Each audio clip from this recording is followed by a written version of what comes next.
I knew I was gonna have some type of technical situation because anytime I get excited, something has to pop up. That's a story of my life. Yeah. Oh, 1, 2.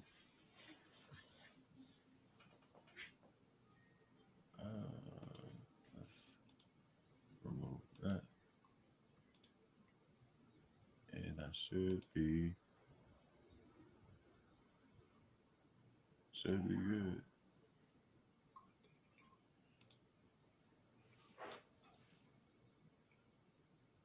Alrighty then. And it appears that I am live on YouTube. So great. So now I can officially get this whole thing started. And we'll get this thing moving. All right. Here we go. There we go. On. And wait. Save changes. 1, 2, 3, and 4. Cool. Now that we are officially 3 minutes later than when I wanted to be going, you know. Welcome everybody. Thank you for joining me. Thank you, Johnny, especially for joining me on this Bass Hang 35. This is basically, no pun intended, where fellas get together, we talk bass, we talk life, that type of thing. Good people always on the show.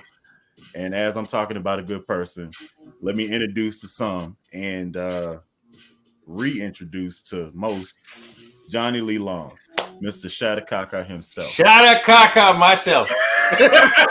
myself. Yeah. Myself. So you did an interview with LowendLobster a few weeks ago, and I made the assumption that the person that you are when you do your YouTube videos, I assumed that they was maybe you were kind of putting on the character of Johnny Lee Long, but I really feel like that's actually you. Like you're actually this way. Yeah, that's me, man. Happy. That makes me happy. It does. Yeah. Thank you, man. I have an uncle that's kind of like you, but how he feels about drums. So he breaks down drums, reshells them, epoxy, builds them. He does all that stuff.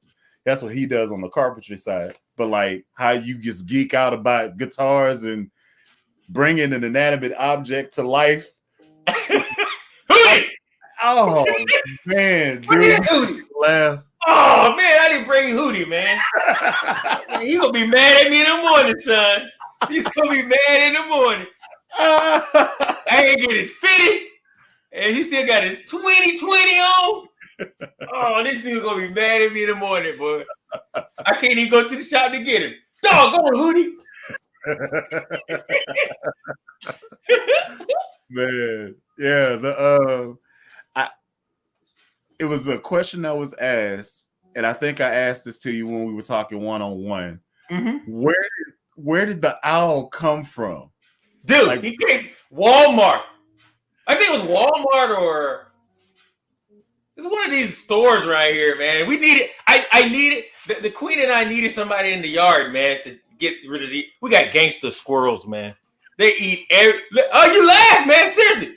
They eat everything. They eat you if you stand there 5 minutes or more, you will be eaten upon. but I put Hootie out and I just want to see will he work. And so the first day I put him out, the squirrels stayed on the fence. They would not come in the yard. And then I had some Cheetos. So I put Hootie down on a stump and put Cheetos around it. Man, I came back next morning, man, they had drug Hootie to the corner, man. He was gone, bro. I was like, you done, bro. You done. They drug him to the corner. All scratched up. Yeah, ain't no Cheetos nowhere. They took him out, son. After that, I was like, bro, you can't go back out there, man. Then they started doing bad things to him. I can't say on I can't say it on YouTube, man. They started doing really, really bad things to Hootie. I was like, I can't keep you out here, bro. Come on in the shop, man. Come on in the shop. Be a supervisor. Just come on in, man. All right. For those that are looking for Lobster, he is coming. Hopefully, he is. Oh, he was actually recording a video. Is what happened, and he got inundated in recording because you know how we get as musicians. So you just kind of encapsulate yourself, turn off everything, and then was just going in. So I just got the text messages. He should be coming in pretty soon. So whenever he gets in, we'll drop in. Great. So we have people that have questions, and we got Lobster fans. Salutations, crustaceans. My man Chris Volpini. Let me change it up, make it a little bit bigger. Let's go with this. There we go. That's bigger. And then comments. So Chris is here. You got a Chip Hargis. Shout out Kaka to you. Shout out Kaka, brother. All right, what's going on, Chip? From Seattle? From London. Okay. That's cool. Shout out Kaka from... Hey! Oh! Man, get out of here, man! Stop playing! Stop playing, Hootie! I mean it, man. Stop playing! What the... What? Hey, man. You got a good chick on your side, man. That's too funny, dude. Oh, man. So, dig this. So I'm just going through the whole list. Everybody, you know, shout out Kaka. Everybody. Shout out Kaka from London. I love that. People coming directly. Dude said, where's Hootie? Oh! Everybody looking for. Everybody looking for Hootie, man. Everybody looking all right, that's enough. Get out. He's a character on your channel, man. He's still my show, man. If I let him, man, we won't even get a word in. Look, a word in. A word in. That's that whole thing is funny, man. I know, right? That whole thing is funny. So I was sitting there, and you know, we got, you know, ornaments and stuff, plaques and stuff that hang out. And I think it was, what bass were you working on? It was this was maybe like 3 or 4 years ago. Anyway, you had them sitting on top of your Ampeg or something like that. Yeah. It was. It was just randomly just sitting there, and I'm up here watching, you know, because I'm starting to work on my own stuff. So, you know, tips and tricks. I'm looking, I was like, is that an owl? Why does he have a yard owl in his? So I started watching, and like he would be in different places in different videos. I'm like, okay, I move stuff around. So now it ended up for me. It ended up being the "Where's Waldo" for where Hootie's at in the video. And I'm gonna tell you where I was literally done. So this year, randomly, and I said this to you one-on-one, you randomly brought up Hootie like this. Like you were out of camera talking to somebody, and then there's a bass on the table and Hootie just pops up. I was done. I had to pause the video. I was like, hell no, man. Okay. Yeah, bring it back to the beginning. Watched it through. I watched it again, and then you screamed at him, and he was like, "Oh snap!" And then, you know, my queen likes that one, man. She loves that video. That fool left it so fast. I was like,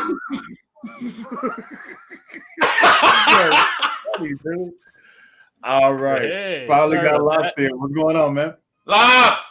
Got a little carried away recording some videos here. Got a lot of good stuff coming.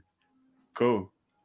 Just slapping away on the Sire V7 over here behind that. Oh, okay. Want the white one? Okay. Yeah. Oh, I love that Rick, man. Thank you. That mocha? Baby. Is that mocha? It's walnut. Yeah, walnut mocha. Okay. Dude, you'll be talking about this forever if we go into the bass armory. I know, right? He's got like look at that, man. He's got like 930 basses on one side and like 233,000 on the other side. And this is just downstairs though. Oh my god! Yeah, that's a lot of toys. What's going on, D-Flow? How you doing? I'm just giving the what's ups to everybody. D-Flow. If you're new watching this, go ahead and comment where you're from and where you're watching this whole thing from. I do appreciate each and every one of y'all that dropped in, and this should be fun, man. I learned the bass from both you guys. That's cool. Wow. Hello, Sammy. What's happening? Special shout out to Carl. Thank you, sir. This is for Hootie. That's for Hootie. He did a fitty, man. A fitty. He needs a fitty. Yeah. Hootie is a living legend. I bought an idea. Thanks, detailer. All this killing, man. They killing. Nice. Listen, I got 2 coming, and I got 2 in there. Yeah. Oh, my signature bass is running all there with Seymour Duncan pickups. Once you learn all dear, it's an amazing preamp. Once you learn it, it don't just turn up knobs and stuff comes in, but it actually is very friendly to me. I love that preamp. I think the thing that I like the most about it, and I invite anybody that's watching this to go and at least check out some videos on our Dare preamps. Lobster, you're going to be joining the fold very soon. I know it. But the thing that I like personally about it is it only boosts and cuts the frequency, but it doesn't color the sound of your bass. Absolutely. You know what I'm saying? So like I can take one bass and it can be passive, and I can plug it into like a Bassman 59. And it's going to give you a specific type of sound. I can take the exact same bass and plug it into an Aguilar head, and that's no color, or, well, would you say that the Bassman actually has a color to it? Slight, not much, but you can tell. A good ear can tell it. Aguilar has a thing about it. Yep. A specific thing about it. Either you really like it or you really hate it. don't. So it's just weird. So if you take that and you're doing like studio recording, putting an Adair preamp will give you the bass sound directly to the interface without any coloring. So that's why I like it so much. That's just me personally. I love All Dear. All Dear, to me, they have great customer service, not just good. They have great customer service. They have an issue. The owner's a nice dude too. Oh, I love this cat, man. David, right? Yeah. So if you have an issue, he takes his time. He don't try to rush you off the phone. He takes his time and go through all, because he's like a geek, man. When you talk to him, he's like, he be saying stuff. I be like, wait a minute, Doc, I gotta get some paper and pencil because he's up there. Yeah, he's up there. Oh, he's there, man. He doesn't know, so it's a thing. So he'll just hit the ground, just running, telling you all about it. I was like, yo, I'm already on team. He's like, no, man, but I got like 10 patents for oscilloscopes, and I was like, yeah, he's a great guy, man. He's a great guy. I love him. I'm not smart like you though. Yeah, he's eat up with that stuff, man. I love him. Pittsburgh. What's up, man? Sweden. Yeah. Tennessee. This is my friend. This is cool. Rustburg. I need to go there, man. He'll be sending the bass. Oh, yes, sir. Yes, sir. I'm loving you already, please. Oh, here we go. Okay, here we go. Okay, I didn't say I didn't like it. I said it's not my choice. I think it has great qualities. It's just ain't me. Some basses just ain't you. It doesn't mean that the bass is like really bad. It just ain't you. There's a lot of high-end basses that just ain't me. And then there's some low-end basses that's all me. It doesn't the name means nothing to me. It's the playability of the bass, the quality of the bass, and what it can offer me. I think the Sire V7 has 2 really big problems. And those are the Sire V5 and the Sire V3. Oh, the other two problems. Well, Because- I mean, for me, it's too many knobs. Now, here's the thing. I'm going to say this: V5. if you're on a gig, if you did not learn your Sire before you took it on your gig, if you turn around and accidentally hit one control, your sound is gone. Yep. Your whole night is almost blown because you're trying to get it back while the song is happening. Now you're getting upset. Now you get mad. Now your gig is done. You're getting done. Yeah, you lost your groove. You lost your mentality. You lost the whole focus of your situation, and now your gig is done because of that 1 centimeter of a turn on something knob that you didn't see when you hit it. And that's for me. So I'm gonna give you the real. I actually like the basses. They kind of my go-tos before I got my own. So I'm a little skewed in what I think. Lobster, my basses, I'm sending them to you. You let me know what you think. They're set up to my specs, so you may not like how they feel, but whatever. So in my life, I've owned six. This being the latest edition, kind of. So, before I learned how to use the preamp the first time on my V7 when it first came out, I was running passive mode just off dump. Anytime I went out the house and played at church or wherever, I was running passive mode. Why? Because I don't want any part of that problem you just said. Woo! Yes, sir. I know, I got to messing with it, and I left it. If you hear Marcus Miller, you immediately want to do just that. For the first week, you got the bass, right? Yep. So I'm up here bass. Yep. Mid. Nope. Call it the basket. That's what that is. Super scoop. So I'm in the house and I'm fucking on a whole new level. Oh yeah, I'm giving it everything I got. Thumb is tired. I done chipped off my fingernail. I'm still in there. I tried to go to my church and play through I had a Bagheera MOSFET head on a it was 410s, but the speakers were all I built it like it was a broken down rig. And I was like, you got good bones. And I just pulled the stuff out, put new stuff in, new horn, and so it was supposed to handle 1,000 watts. Well, you got that Bagheera, right? And that's pushing legit power. I've seen you play with one. You know what it is. Yes, sir. Yes, sir. So it's coming with it. So yes, sir. I got into the church and I'm not thinking about the fact that I got everything boosted. So they're doing praise and worship, and I did like a doo. I was like, yo!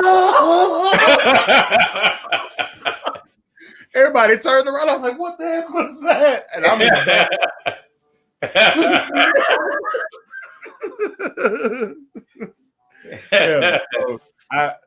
So the minister of music came and talked to me. He's like, hey, I know you're excited and you sound good, but you can't be. You took over the whole. Oh my goodness! At least he honest. At least he honest. Yeah, let me know, because if you don't say nothing, I'm doing it next week. That's me. So, yeah. The Bagheera. Speaking on the Bagheera, though, I love that head. I love that head. But I had a friend that came by and she needed a head, and I gave it to her. Basically, but it's the kind of head that you actually have to sit and play with it. Yeah. You can't take it to a gig, get it out the box, take it to a gig, and expect it to be wonderful, because it comes out of the box like this. Ah! And the whole night is like this. Ah! And you're like this. Okay. How can I stop this baby from crying? Yeah, you can't, man. All right. Okay, we started with 5. That was too much. Okay, let's go. Let's go 2. You cool with 2? 2. It's 1.5. Hey, I'm up here like, all right, baby. This is what I'm gonna do for you. Volume, master volume. 2, gain. 5. I wouldn't even go that high. I had mine almost off. And, because if you got an active bass and you're running it to 1,000 watts, basically you don't have to boost your bass. Because it's like when you start over boosting your bass on 1,000 watts, somebody's getting confused in the middle. Right? By the time it leaves your bass and time to get to your amp, there's a lot of stuff happening, man. By the time you get to your amp be like this. What? I don't know what to do. I mean, you just throwing stuff at me. I don't know what. Do this. It's crazy, man. I was like, I ran mine 12 o'clock all the way across the board. So I couldn't do that. I couldn't do that. I had to run it about 8 to 9 o'clock across the board, 8, 9 o'clock. And I was good with that. It was nice, bro. It was nice. 8, 9 o'clock. Okay. Across the board. Because, it's the power's there. I don't want to color what I got. If I'm going to color anything, it'll be from my bass, not from the amp. Yeah, so I ran mine flat. I wouldn't even run it flat. I just ran it 9 o'clock. But you're also playing with like Ken Smiths and stuff like that. Stop. I'm gonna do it. That's fine. I'm gonna do it. Would you have that video? The 3 kings, the 3 greats. Oof. Oh my God! The Federa, the Smith, and the Tobias. You brought out this Prince bass over here to your left. I'm not worried about that. We'll talk about this Ken Smith that you got. What's happening here? The turban in the picture. Yeah, baby. Yeah, baby. See. So you're running that nice bass, that nice, clear, crisp bass. Oh my God. I talk about Ken Smith a lot, man, because I love the quality of his bass. I love the whole attitude of his bass. I'm an old cat, man, so I like old Smith. The new ones are good, the new ones are really nice. They just not me. You an old cat? I'm an old cat, man. I like Hootie.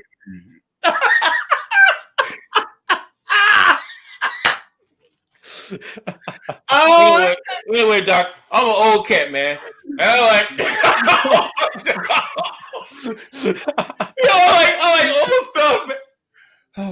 I like old stuff, man. So I like all old Smiths, man, and they just because of the wood has cured so much, man. They care so much. I just love them, man. It's just I don't know. I just love anything that's old. I just like anything that's old. If it's old, I'll play it. All right. I like new stuff too. Yeah, here's something for you.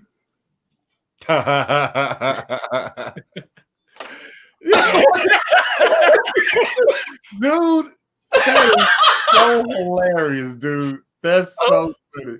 I love Hootie, man. Oh, it's funny. Let's see. Blessings from UK. What's going on, Josh? Facts. I guess I said something that made sense. Okay. The bass player we deserve. I feel like when I was doing this, that's what they're talking about. Oh man. Well, how else are you supposed to cut through on the while I was turning up everything? That's what they're talking about. That makes sense. Okay. Lobster, I saw your last video, man. The Stingray. Oh, thank you. Well, that's not your last one. I saw that. That was really good, bro. Your most recent video. Oh, I'm sorry. The Stingray. Because he has like 20. So I got to be more specific. Yeah. Yeah. The Stingray parallel and series, that was really good. That was really good. I dig that. Thank you. So that was really good. Sir? Johnny, Sir? To your ear, which one sounded better? I actually like the series. I thought the parallel was cool, but the series was thicker. It brought up more of the original Music Man sound. The series was just high end. I'll take your head off you, allow me. That's what the parallel was. But the series, when you brought it in, man, it just started thickening the air like that. And I was like, I like that. I like that.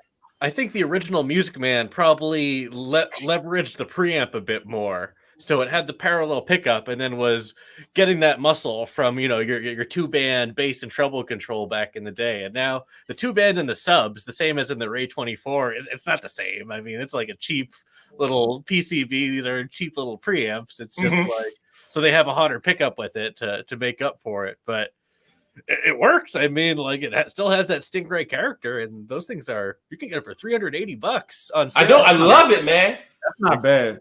Like, remember 10 years ago, we couldn't get or even 15, 20 years ago, you couldn't get a cheap Stingray. You had your US Stingray and then the OLP. OLP. Oh, no, thank you. Yes, indeed. Well, I played something that actually felt okay. The 5 I had like 15 millimeter spacing. It was the tightest spacing I've ever. It's like you could even get your fingers between the string. Like, is this a guitar? All right, so it's the 4 strings guitar. Anyway, I saw a guy that modded the Stingray with switches to switch from parallel series. Is that a hard mod, Johnny? It's not a hard mod, but it's not pleasant to look at, unless he's doing it within the control panel.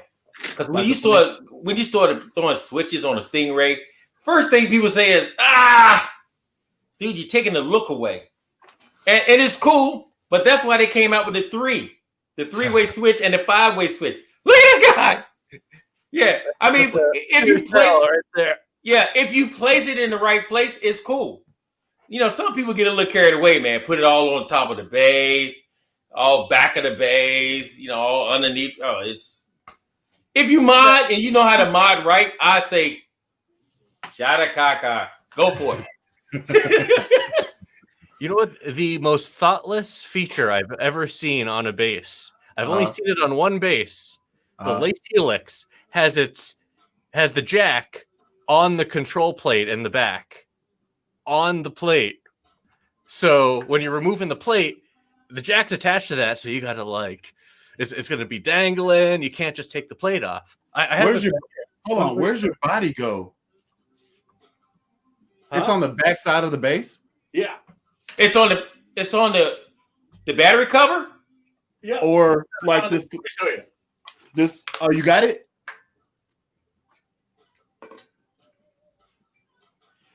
Yeah, detailer, that's Paisley, brother. That's Paisley. You can do that. That'd be hot. That would be hot.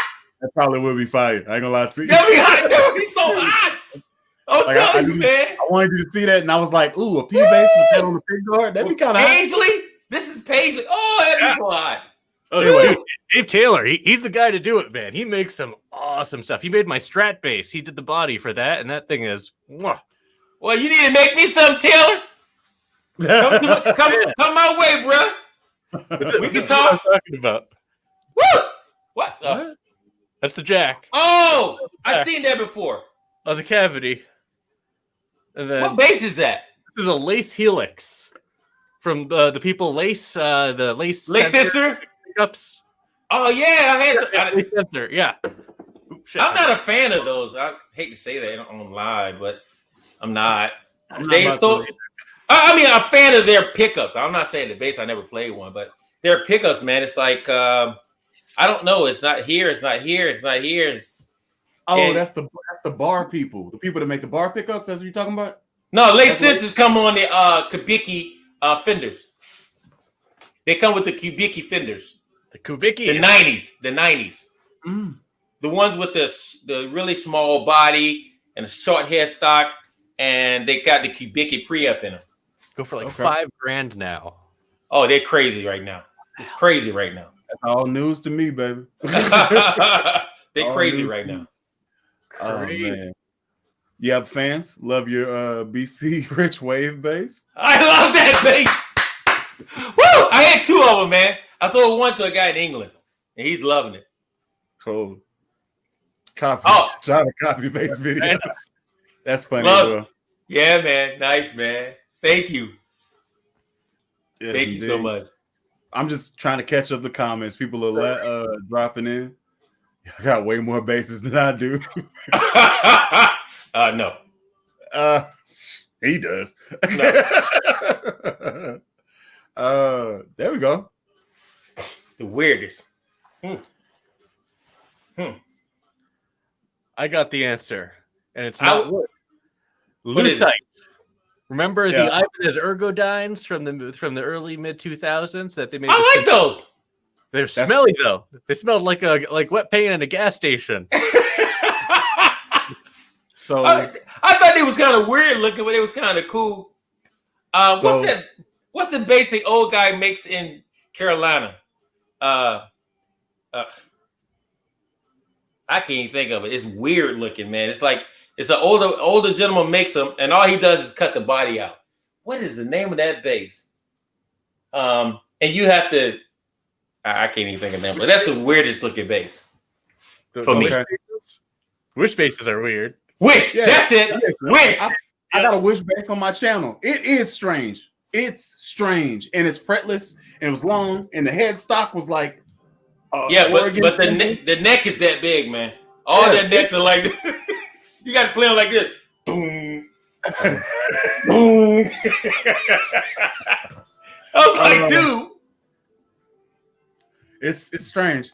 I think the weirdest one I've ever played was I had a friend who he's a carpenter, and he made a bass out of toothpicks. And epoxy. I saw that. He made that video. That was cool looking. And some guy made a guitar out of one too. Yeah.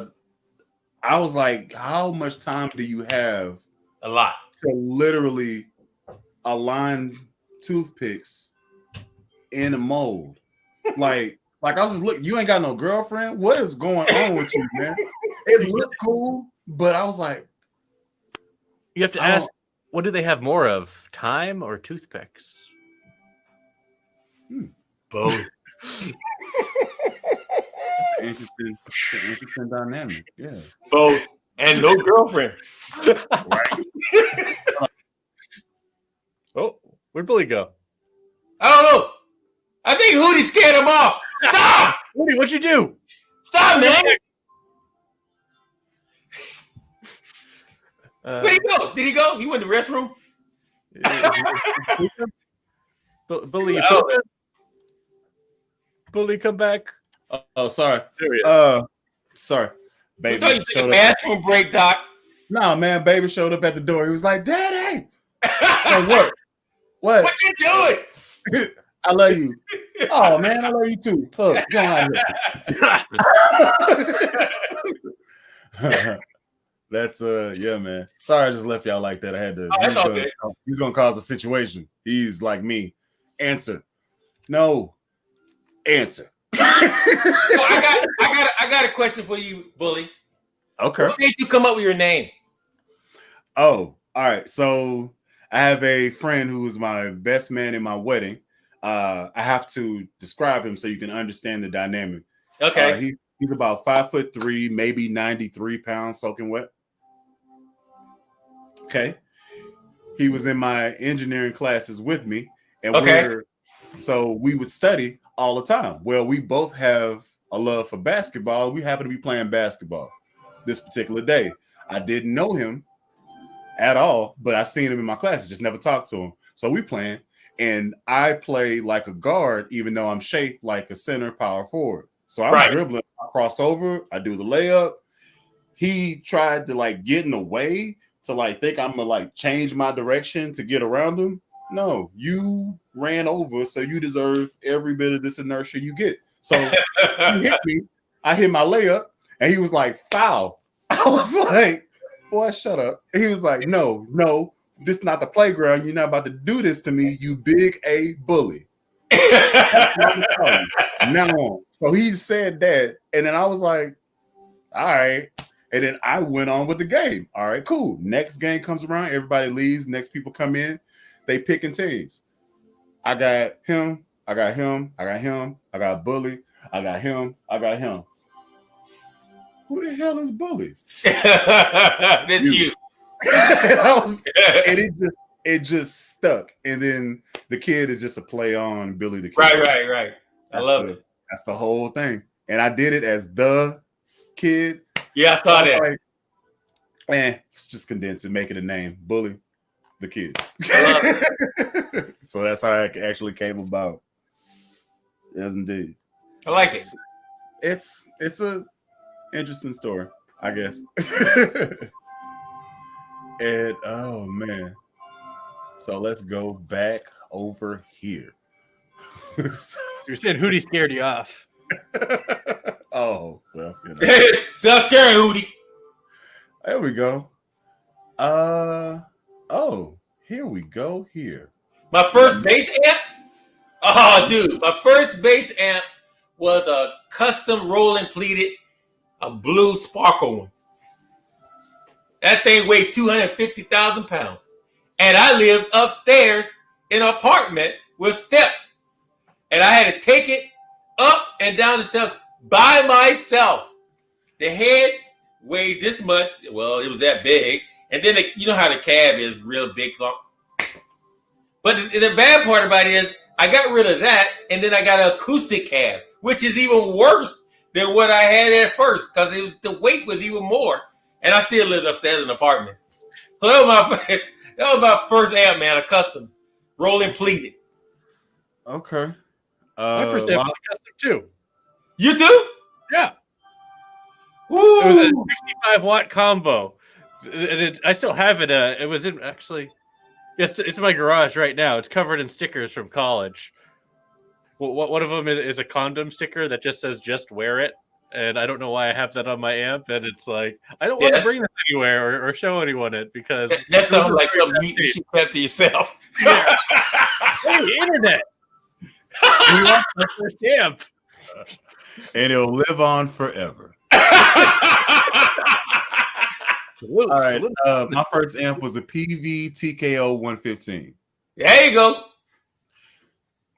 I didn't like it because I wanted to stomp like my like some of my friends in my other churches. Like they played bass and they had like 4 10s, 6 10s. They were like fully set up with like stuff. And I was just like, I just got this 115. It only gives me like 150 watts.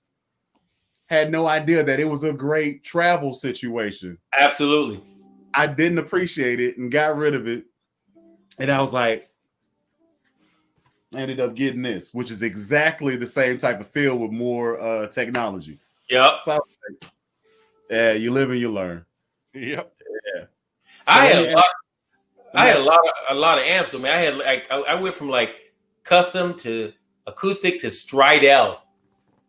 I never left the big stuff. Just custom, acoustic, Stridell. You remember the Stridell amps? Okay, you guys are really young. You guys are really young.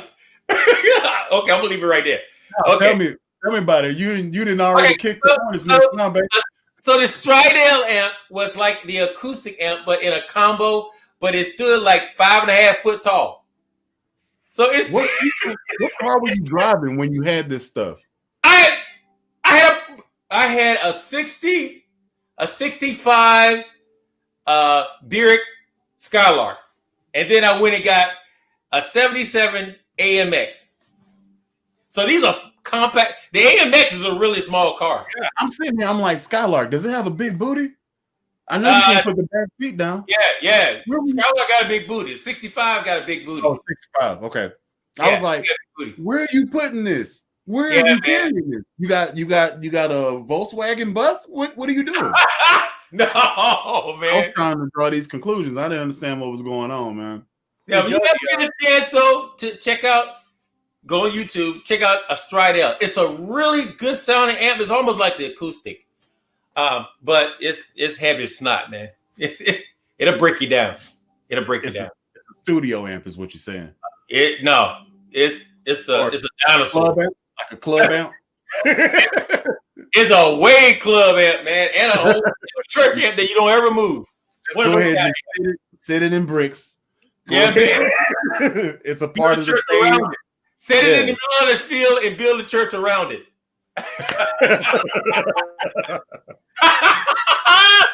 There you go. All right. You're off topic from basses, but I know my man Bully up here is a car guy. He likes the muscle. I know you like the muscle. I'm more. I'm more of an import guy. I like the European and now the Japanese stuff, but I always see your Cutlass. Tell me about your Cutlass. Well, I have it's my second Cutlass. My first Cutlass was gold and black, and I wrecked it. I didn't wreck it. I went to North Carolina to pick up my little brother for a football game at North State University. And I didn't want, I had just cleaned it that morning. So I didn't want to go on no dirt roads because North Carolina is full of dirt roads. I drove a mile out the way to go around the dirt road. When I came around that corner, there was a train there. So that one the train took me 150 feet down the track. So that one got destroyed.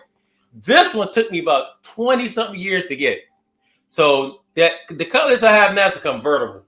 I love that car, man. I mean, it's people don't understand when you drive something old, it gives you a different vibe, you know. And there are people that, you know, come to me all the time and say, can I sit in it? Because my daddy had one of these, or my grandpa had one of these, or I used to date a guy that took me out on this car. And I'm thinking, man. And then as you go down the road, you're always getting this. Yeah, there's that. And it's for the older ladies. It's not the younger ones, the older ones going. I remember that. Where you been? Back in the day, okay. It's the vibe of the whole. It's the vibe of the whole car, and it's just the driving feel. It's a completely different vibe, driving and riding. Yeah, and it's muscle. And it's muscle. There's that, man. Woo!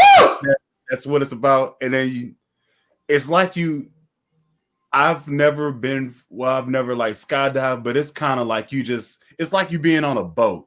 That's kind of exactly how it goes down the highway. It don't, unless, you know, it's ripping and the center diff is like locked and it's just turning.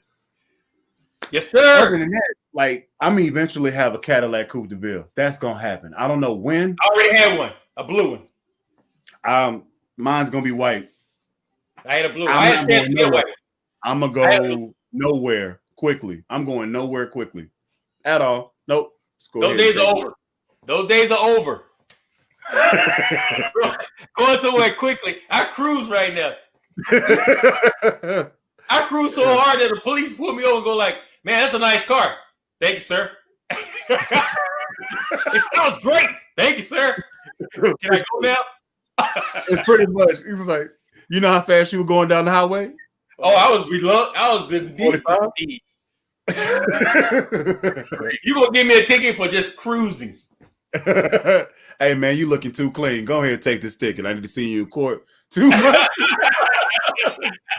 Yeah. I know you didn't stab somebody because you're sharp. Okay. Long story short, though, I just love antique cars. I mean, my queen knows I went from motorcycle to convertible. You know, my bike, I love riding my bike. I just love riding motorcycles. So, you know, it's open spaces. And so when I got my convertible, I just throw the top back and I don't have any hair, right? I'll let my eyebrows blow. I let the bugs suck up in my nose and stuff, man. So it's a great drive for me, man. And I'm gonna tell you, to just drive down the road with the top down and sun in your face and wind, you know, it's just, man, I can't explain. I'm gonna ask you something because I used to be a rough rider. Okay. Don't judge. Now, have you had the experience where it's so loud that it's quiet? Oh, like, absolutely. And it will put you to sleep. You get on the road. Yeah, you get on the road and wind going by you, and I'm pushing it, so I'm booking it. Okay. And like, it's just silent. It's so I'm so focused on what I'm seeing that all the other senses are not there. I don't know, man. It's a weird. I can recall it and feel it now. Right. Like, it's hard for me to describe what that feeling is like. It's like, if I had to say what freedom felt like, that would be close. Or maybe you finally get a bass solo in that song that you love to play. Right. That piece. You get me, Lobster? He's like, this whole time, hairband man over there been tearing it up, and I gotta stay pocket and lock with this drummer. And then he's like, go ahead, bully. Oh, you know you done messed up now. That's the best way I can describe what that feeling is, just trying to bring it into the bass world. Let me go to this question. This is pretty good. Lobster, Johnny? Yes. Lobster? No, that's my answer. Yes. I'm not touching that. I'll take 2. Thank you. I need more samples. So the question was what? Really... What's better, passive or active? Better, active or passive? Well, I want to say this. It depends on the individual. There are a lot of guys that's out here right now that won't play an active bass. Does that make them wrong? No. There's a lot of guys out here that won't play a passive bass. Does it make them wrong? No. It's all depending on the player. Like me, I love both. We all love both. Yeah, everybody on this channel got both. Yeah, we got both, so we play both. Should I sit there and say, you wrong, I don't like you, I like the active better. No, I don't like you, I like the passive. No, it's all about the individual. But for me, it's whatever gig I'm going to. If my gig, I think I'm going to lay back a lot more, I may take a passive bass. I'm an equal opportunity slapper. Any bass can get it. Yeah. Any bass can get it. I slapped a fretless bass. That video is coming out very soon. So actually, it is actually out. It's out already. Like, oh yeah. Mm-hmm. But yeah, there's so many different combinations, because you can have a bass with passive pickups and an active preamp. You can have a bass with active preamp and passive pickups. Yeah. Other way around. You can have active pickups and preamp. I mean, or you can switch it and go between both. Whatever. It's so beautiful. It's great. Options. Feels good. Somebody else wanted to know why my name was Bully. That's funny. Even with active pickups, like the Fishman Fluence pickup and preamp that I have in this solar bass, I mean, it models a lot of different passive tones, even though they're active pickups and an active preamp, but it nails like a jazz bass tone. It can get a bunch of different, just great tones out of the thing, active pickups. But people always associate like, oh, it's active, it must sound like this, when that's all in your head, man. And that just depends on what your taste in music is, because a lot of people like, okay, so the dude from Rage Against the Machine, very well known for playing a Music Man, very well known for that. Marcus Miller plays an active Fender. Victor Wooten plays an active Federa. Victor Wooten and Marcus Miller have 2 distinctly different tones, and if you only listen to, I don't know, one or the other, you wouldn't exactly attribute that tone to that bass. So it's interesting, depending, for when people make blanket statements like what you just said, they have that tone in their mind. Everybody has a taste in music, so you may not have been exposed to a different type of thing. They got a dude, and I can't really listen to his music a lot because I have to play after I listen to him. His name is Yannick Guizdala. He's a cat from across the pond. Mm-hmm. He is endorsed by Aguilar and Federa. Wow. If that's yeah. He plays bebop type stuff. So it's like where he's singing the words, or kind of like Richard Bona. Richard Bona?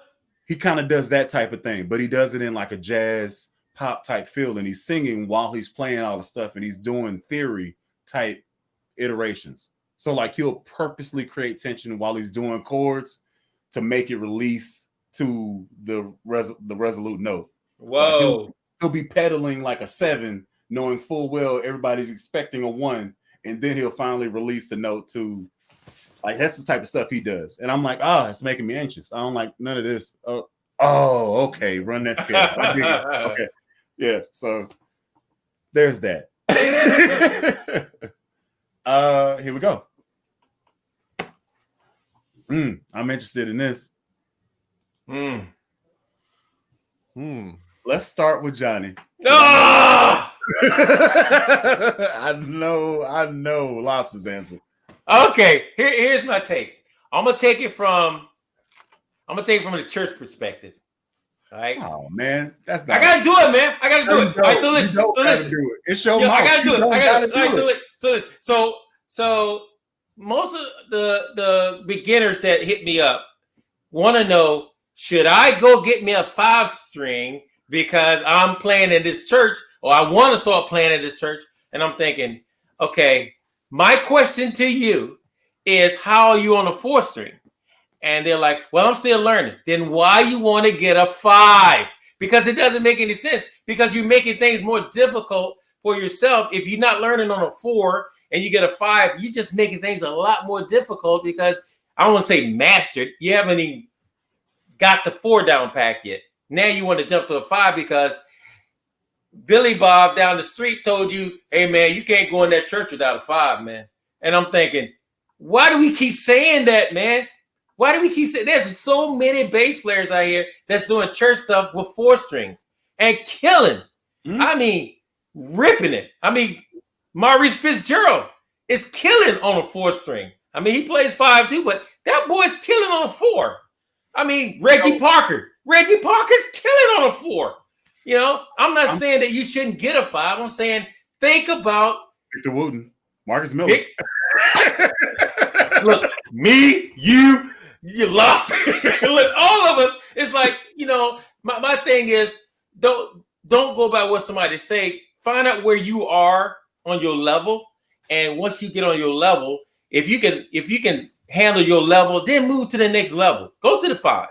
If you feel like you can handle that 4 on that level that you're on right now, then okay, go to that 5. You know, because you in your mind, you're like, I can handle this 4 enough where I can get around and won't be lost all the time. But if if I'm on this 4 and I can't get off the 4 to get home, then just stay on the 4. Stay on the 4. The jump to 5, it's like pulling the rug out from beneath you, because that foundation, that E string, is no longer the foundation because you got that B. Yeah. And you got to think about that.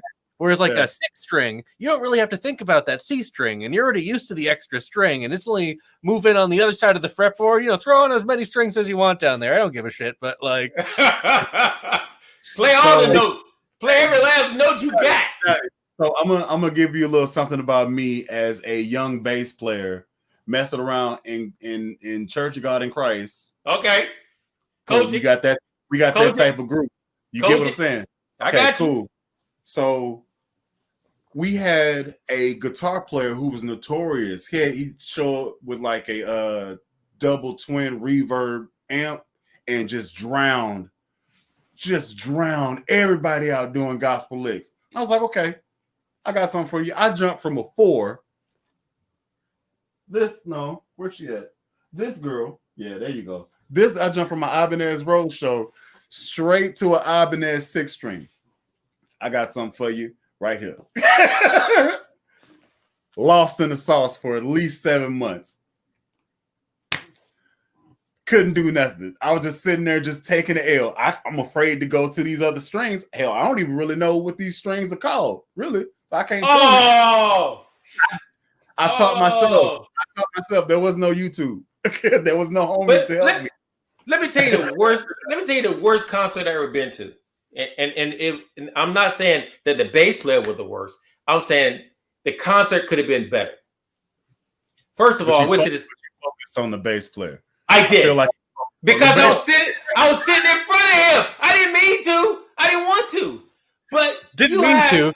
Yeah, right. I didn't mean to. I didn't want to. I'm serious. I'm serious. Telescope. He's taking notes. He missed that lick.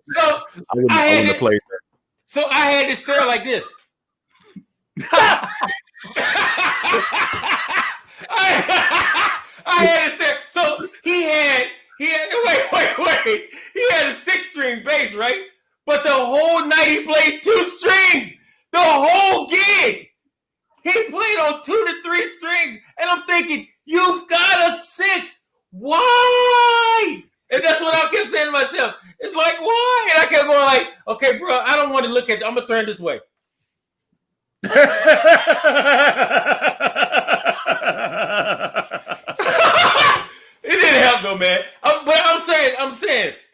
guys, a lot of people buy 5 and 6 string basses for prestige purpose, and it's like, dude, don't do that, man. Because I'm gonna tell you, there are real players out there in the audience, and they're doing this. Yeah. I'm trying to figure out. You're not a bad player. I'm just trying to figure out why will you come out here. Well, check this out. Why will you come on stage? Why will you come on stage with a Ken Smith and your level of playing is still on a 4?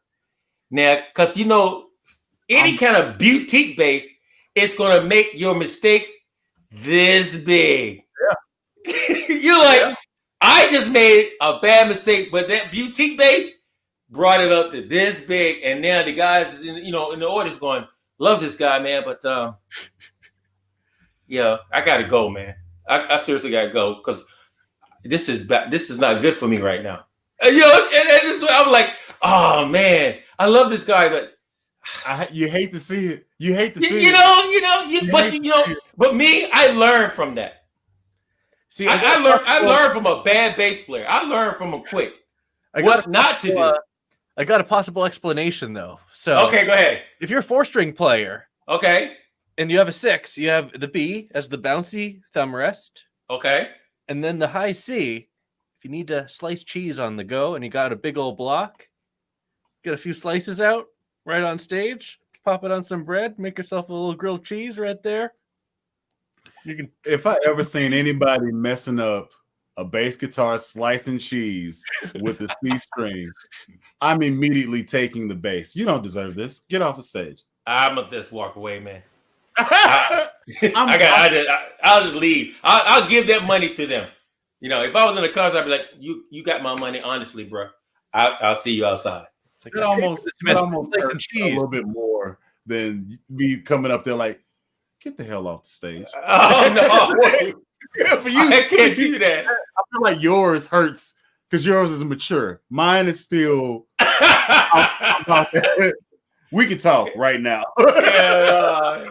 But I mean, but honestly, it's really painful to see people hurt themselves on stage because they want to impress somebody. That's the worst thing you can do on stage is try to impress your boys, because if you get up, the first person that's going to tell you how bad you were is your boys. Yeah, hopefully. All right, you need to be up there on that stage and try to get above their level. You need to find, first of all, you need to be around musicians that's way above you, so you can step your game up. Mm-hmm. All right, because you never step your game up if you playing with the same musicians on your level. Mm-hmm. So find musicians that's above your level, because they're gonna make you step your game up. They're not gonna let you stay down there. Either you're gonna stay down there because you want to, and you're gonna be out. You're not gonna be able to last, because they're gonna have to find somebody to step in their game up like with them. So my thing is, always put musicians around you that's better than you, and that will make you step your game up. But whatever you do, don't do anything for prestige, because it never works right out for you. That's true. Never does, man. You never. True. Some of my biggest videos came from accident. Right. I just happened to get an idea, or somebody will make a comment or something. I'm like, it's like, hey, can you show me how to solder a pickup? Or hey, can you teach me how to slap? All right. Video. Yep. One of my biggest videos. I don't, but when I try to think out something and try to make it a skit to make it interesting, never works. I might as well just do what I feel rather than what I think. Yep. So, here we go. Here's another one for you. It's a little big. Thoughts on an Aguilar 751 and an Ampeg SVT. Running them with an 810 or 410. Thoughts? I've never been a fan of the SVT stuff. I've never been a fan of the SVT stuff personally. I feel like that's something that you buy. Everybody loves it. Everybody loves it, and I don't know why. I don't know why.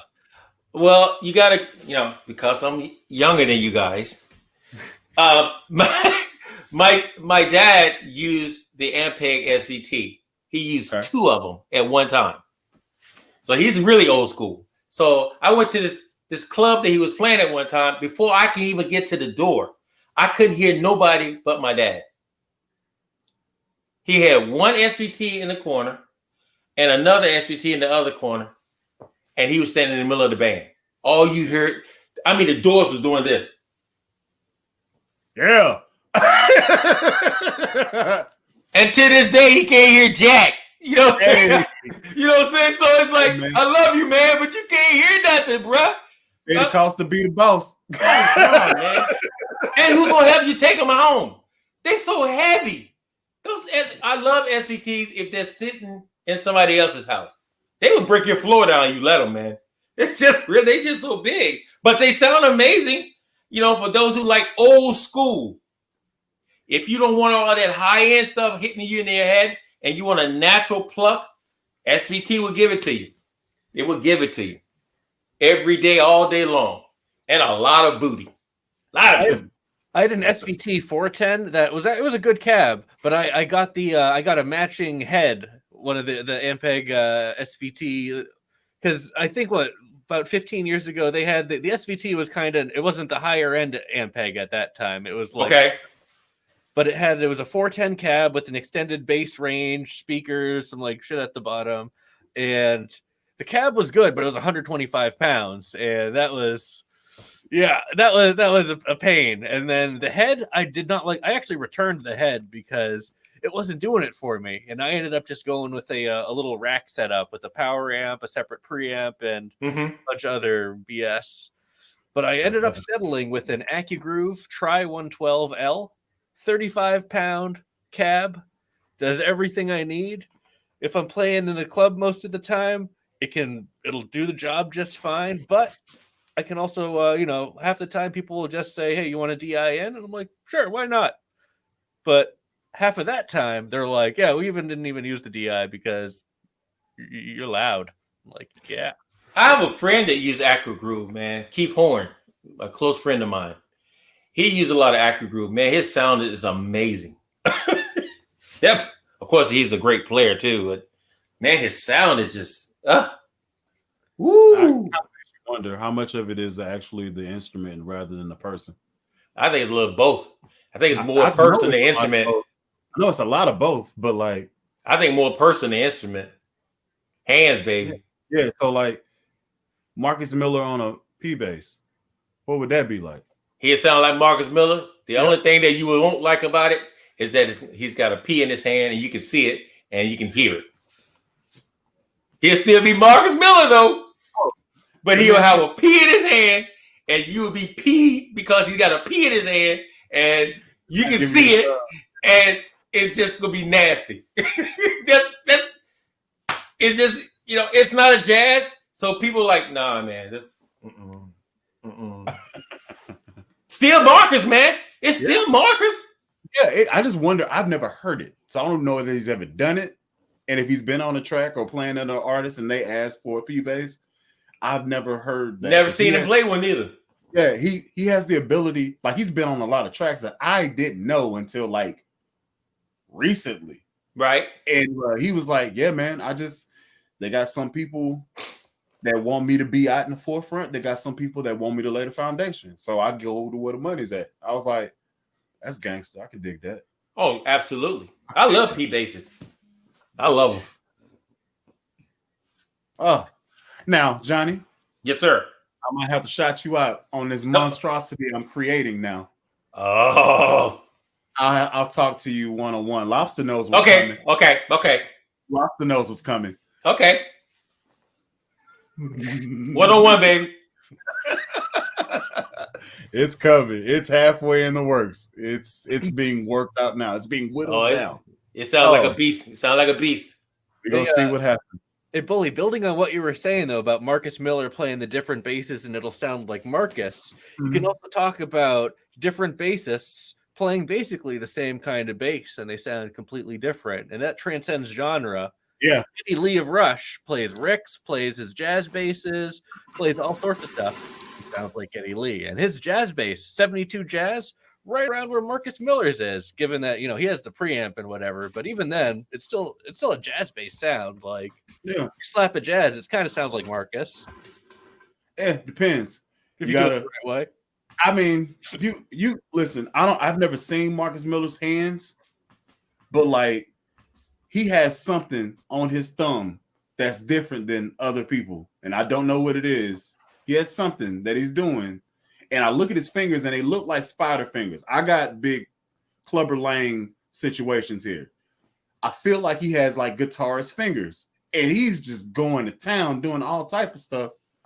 And I'm like, man, how are you getting that sound? And I can simulate it electronically with this bass, but it'll never just naturally be that tone.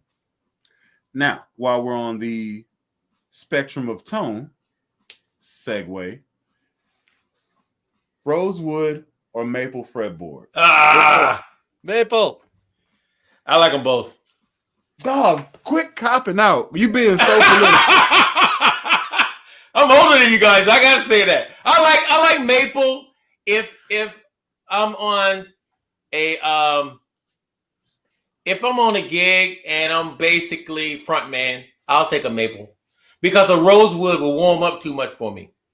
And I'm not standing on my amp, so I'm standing away from it. So the rosewood will warm up and heat up a lot faster, and my ear will change. Where the maple will stay where maple is. But basically, I love them both. I'm not coming out. I was just telling you. I just love them both, man. Okay. I think I tend towards. Oh, what the world? Let's see. Okay. Maple, ebony, maple. Oh, that's not mine. Hold on. Is that court? Is the court that's the over roasted one to the right? That one. That's a Stingray BFR. Oh, fretless. Whoa. Yeah. Is that a bongo? Yeah. That's a bongo, right? That's a bongo BFR, September 2020. Ah.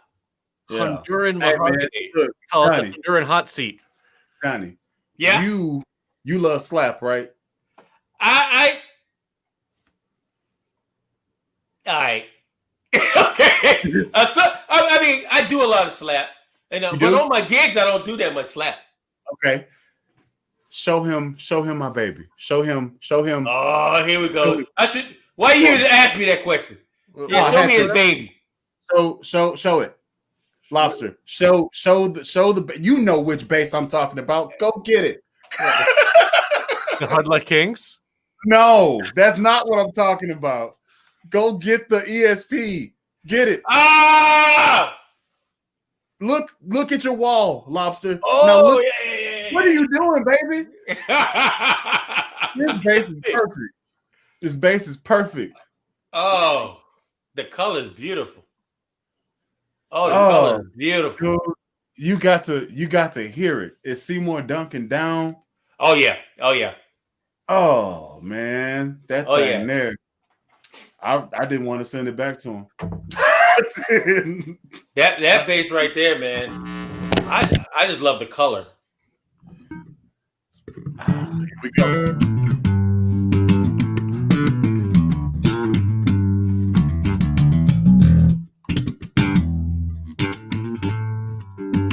Got that soap bar sound, real wide. Mm-hmm. Yes. It has that real broad sounding soap bar. Man, I got it over here and I was like, "Bow."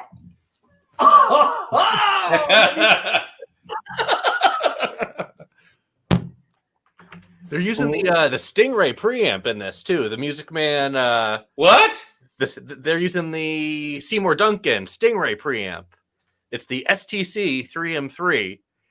And actually, I built a Stingray sub that has the full Seymour Duncan. I had that in one of my subs.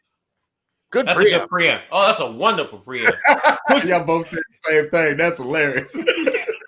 That push pull is something else, man. Yeah. Dude, I never knew about it. And then he was like, yo, you did this whole video and you didn't even talk about the push pull. I was like, there's a push pull. Where's the push pull?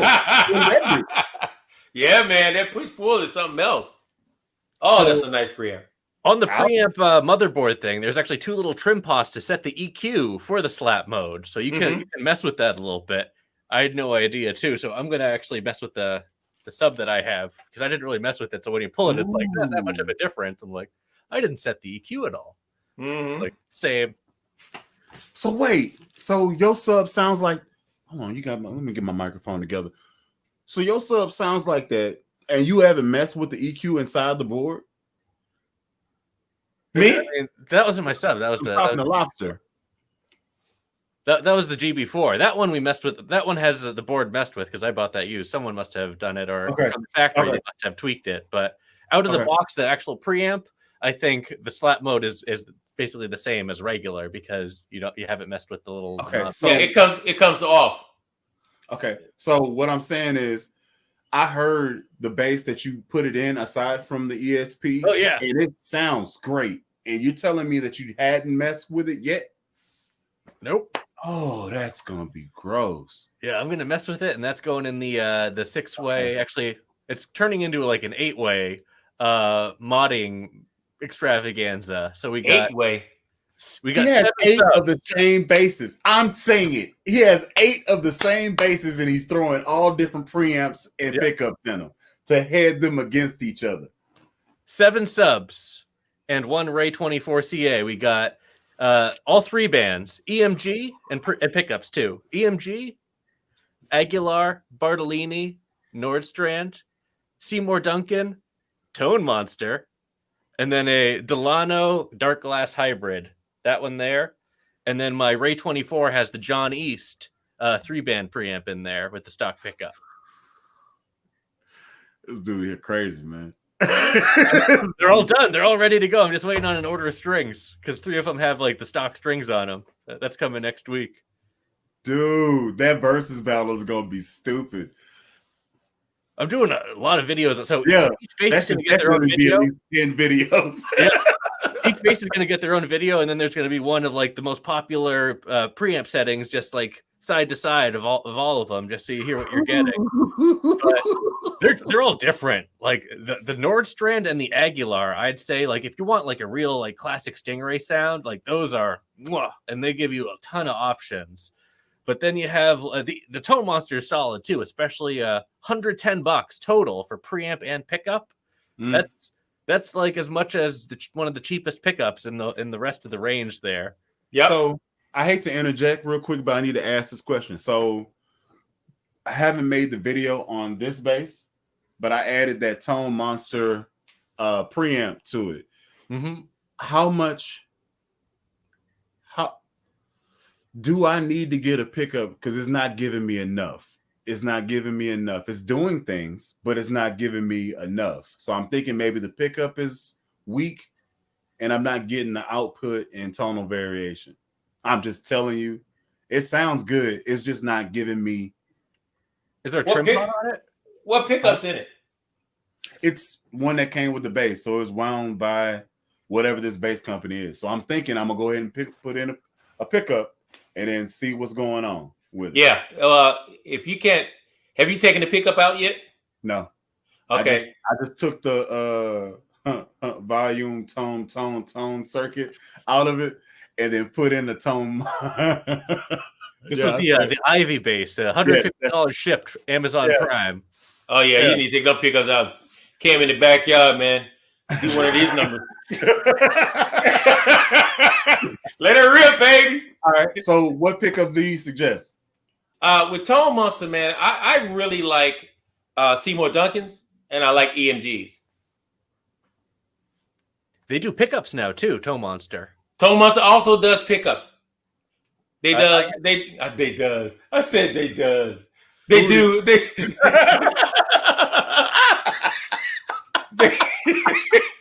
They don't have 5s, but they have 4s. They have a Music Man 4 and a Jazz 4, and they got a P. And I use them in my basses, man. They sound great, bro. They sound great with their preamps. You can't go wrong. Okay, so I put it in, I hooked it up, new set of strings on it. All right, super scoop time. Let's give her the beans. All right, okay, Yeah, it's the pickups. It's the pickups. Yeah. All right, cool. So that'll Yeah, that'll be the next little purchase next week. I won't be surprised you take them out and they have two little magnets on the bottom of them. So you already know what that's all about. Yeah. Get two little magnet poles on the bottom of them. Yeah. Get rid of them, man. Get rid of them. All right. Let's get back over here. Let's see. So it seems like Maples. He's Maples. I'm older too. Maple is the best. Slapping sucks. All right. You obviously have. Shout out to Johnny. I love his videos with the Tobias Smith. Thanks, sir. I hate to say your name because I don't want to mess it up, but it's a nice name. Taco Nico. Okay. Love. Thank you, sir. Temple of Boom. So glad y'all finally linked up. I'm too. This has been great. Awesome, man. This has been awesome. Cool. Let's see. Where are we at? Can't wait to hear how the EMGs compare. Okay. All right. Nordstrom Big Man.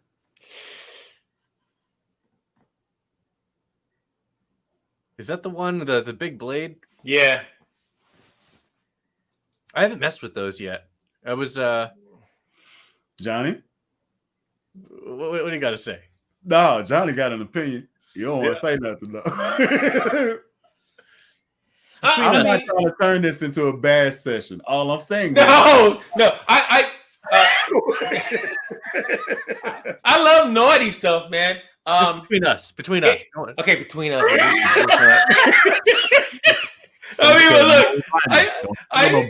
I love naughty stuff. It, to me, and this is just my opinion, it doesn't fit every bass.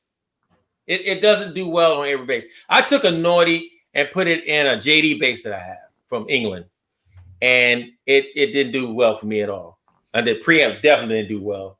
I couldn't get it. Was too bland. But then I took that same preamp, and put it in another bass, and I was happy. But it's the wood combination. You know, it just didn't do it for me on that bass. So now, but a big blade, you got to have an ear for that. If you don't have an ear for the big blade, then you're going to hate it. You're not going to begin to like it. You're going to hate it. The big blade, to me, is a settled pickup. It does great for 60s, 50s, some 70s.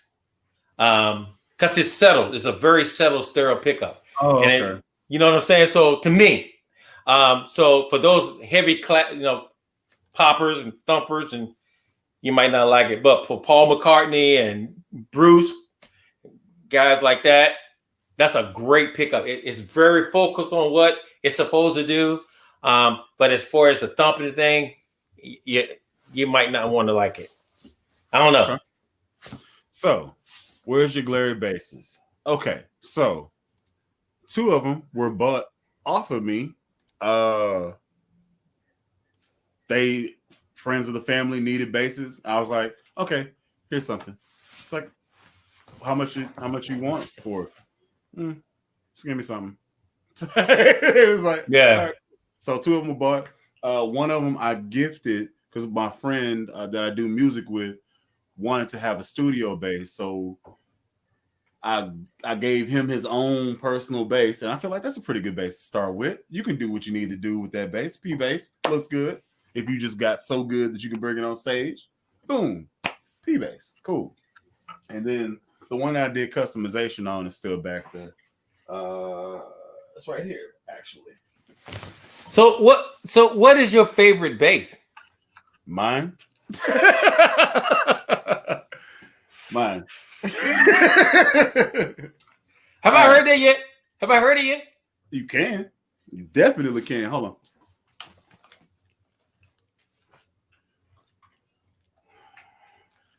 Oh, that's his baby right there. All right. So what is it? Signature. So this is this is a BTK. This is a BTK bass.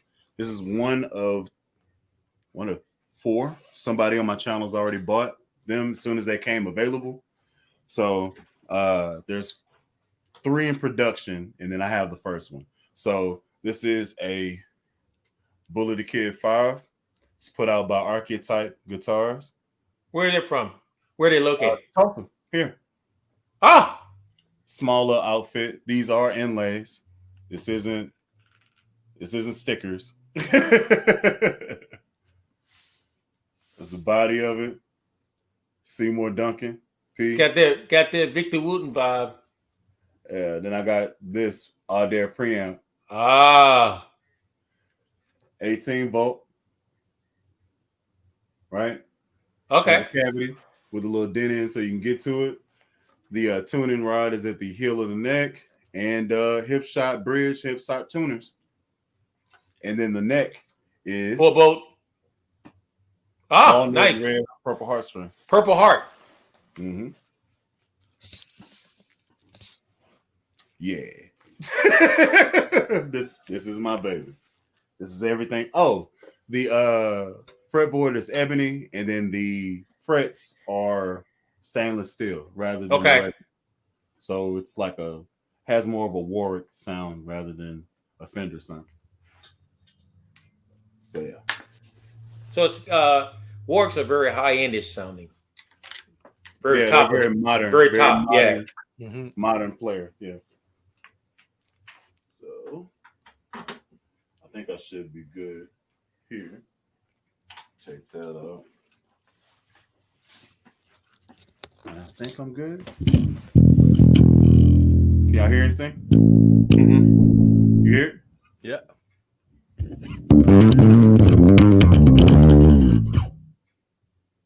Y'all hear it on the thing, or do you just hear the strings? We hear it. It sounds like it's going in direct. I would turn the volume down a wee bit. Might be overdriving the interface. Could be. Oh, let's just start from something that's naked. Turn the volume down here. Everything is flat on the amp. No cab modeling, so this is exactly how the bass sounds. And then I thought I'd be able to hear myself, but I can't hear myself.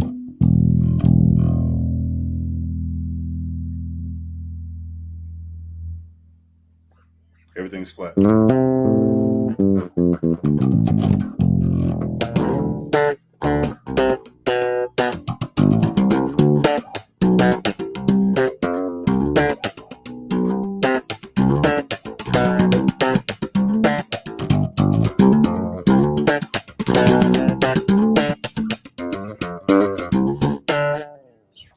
So what pickups are in it? Seymour Duncan. I hope y'all was able to hear that because I couldn't hear myself. Yeah, we got it. We had it. Okay, cool. I couldn't hear myself at all. Yeah. But yeah, that's my favorite bass. Do that. Leave it alone. Well, Lobster, I don't even want to ask you, man, because bro, it would become a nightmare because you got all your women sitting behind you, and you pick one out of all the women, you gonna get jumped, bro. Turn into an episode of MT. You know what I'm saying? You gonna get straight jumped. Favorite baby. That's your favorite bass? It's definitely one of them. I love this thing because this is the one with the flats. Is that a 2020, 18? 2000. This one's a 15 or 14, I want to say. Okay. Let's go position 2.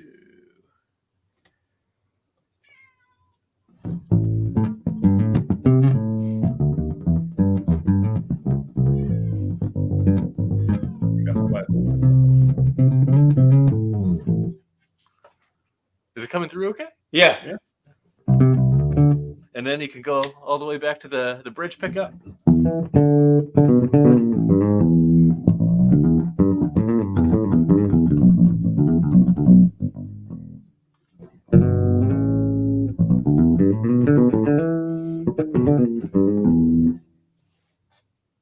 Man. Yeah. All right. But with like the position 2, where it just is like the single, the rear bank of coils on the neck pickup is like almost a P. Like,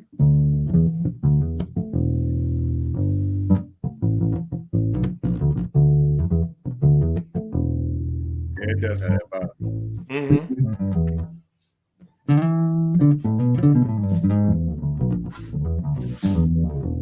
Man, I like color. Yeah, it's nice. That's nice. Thank you. So, man, I've been looking at it. You got it in the background like an ornamental piece. Let's go ahead and get into it, Johnny. I've saved Get into what? The bass that's Into what he behind said. You talking about? Oh, yeah. The color coordinated bass. Yeah, baby. What? Yeah, Okay. baby. Yeah, baby. All right. What the fuck? Bruh, what the hell is going on here? Yeah, doctor. Dude. What? Hobo Depot bass? Oh, Johnny, man. Who did all the art? I have a brother. I have a gentleman. Huh? Turn that around. You ain't gonna do that. Turn that around. You got a doggone Pharaoh on your bass. Tutankhamun. King Tut. Oh my gosh, that is. Thank you for bringing. What? Okay. Let's questions. You can put it down. That's fine. That thing, fine, man. That's my girl. Dad, she bad. That's a bad B right there. That's a bad B. And she passive. Oh, that's even better. Passive. You don't want to out here active. You get what I'm saying? Yeah, there's a gentleman that has a shop here. He's a what's the word I want to use? He's a artist and I don't know the word I want to use. Anyway, he can spray the stuff with his hands. Airbrush. Shut it, Kaka! I couldn't think of that thing. Save my life. He's an airbrush artist, and I went to him, man. I was like, because I paint too. You already know I paint. So, and I said, man, I wanted something different, and this is not my line. I don't do this kind of stuff, man. This is a lot of work. And I said, man, this is what I want. I showed him the picture, and I said, this is what I want on my bass. And this is, and he hit me up and he's like, well, so what do you want me to do? I was like, okay, you got my concept. Just do it. And man, when I went, so did you choose the blue color, or is that just what he decided to go with? This is the real Egyptian color. This is gold. This is real gold right here, 24 karat. The hobo, man, that's 24 karat leaf. That's a leaf. That's real leaf gold. So, and the pickups is I'm gonna tell you about these pickups, man. They're very, very expensive, very, very. But I really got a chance to hear them today. Straight up, they're called arrows. And if you ever talk to the guy who makes the arrows, he'll tell you right off the bat, my pickups are not cheap. And I got him to make these for me, and they're worth every penny that I put in them. Every penny. They don't miss any vibes. They don't miss any tonal. They miss no waves on this bass. They just articulate. I mean, they miss nothing. Let's get down to the funky. Okay. When you gonna do a demo of this bass on your channel? Actually, I had another guy did a demo, and I demoed it. I don't think I demoed it yet. No, you haven't. Well, I've been having it in hiding, man. So it ain't. Yeah. So when I asked the question, I know the answer. I'm gonna do a demo too. I'll do one this week. Because it's worth it, man. It's amazing. If you're saying they're expensive and they're worth every penny, you just prick my interest. So yes, sir. Right. Yeah, those arrows are. Arrows? Yeah. God dog. Whatever you pay for 3 sets of Aggies or Barts, you'll be close to the Arrow. I'm gonna put it like that. I'm gonna put it just like that. But it's worth it, bro. I'm telling you. The music band pickups, like, the Nordstrand, Seymour Duncan, Aguilar, all that stuff, they're around, 100 to 120 bucks. The Arrow is like about 300, I want to say. I seen them start at 425, 450. Woo! But Doc, I'm telling you, it's worth every penny. My armpits start to sweat. Oh my god.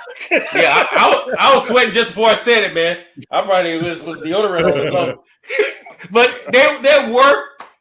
I'm telling you, your ear have not heard your bass until you put a set of Arrows in it.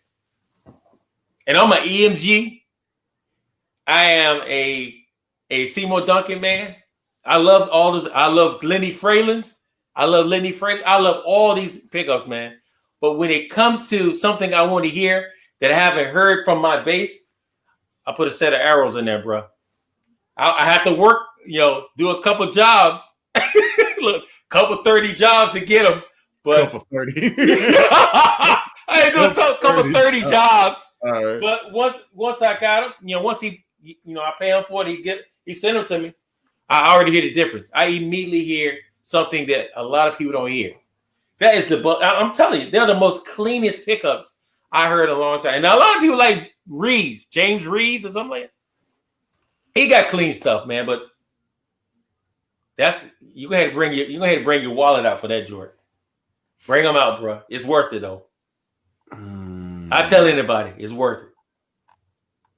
This is a great infomercial. He should be paying you. I know. If you're looking, I want my money. Trucks in the mail, Johnny. Trucks in the mail. Yeah.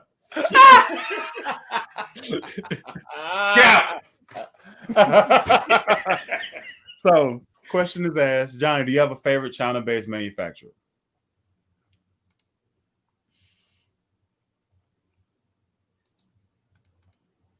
You're focusing in on me. I can see it. All right. Do I have a favorite bassist? I definitely can. I definitely can. We can make this thing bigger. We can zoom you in, baby.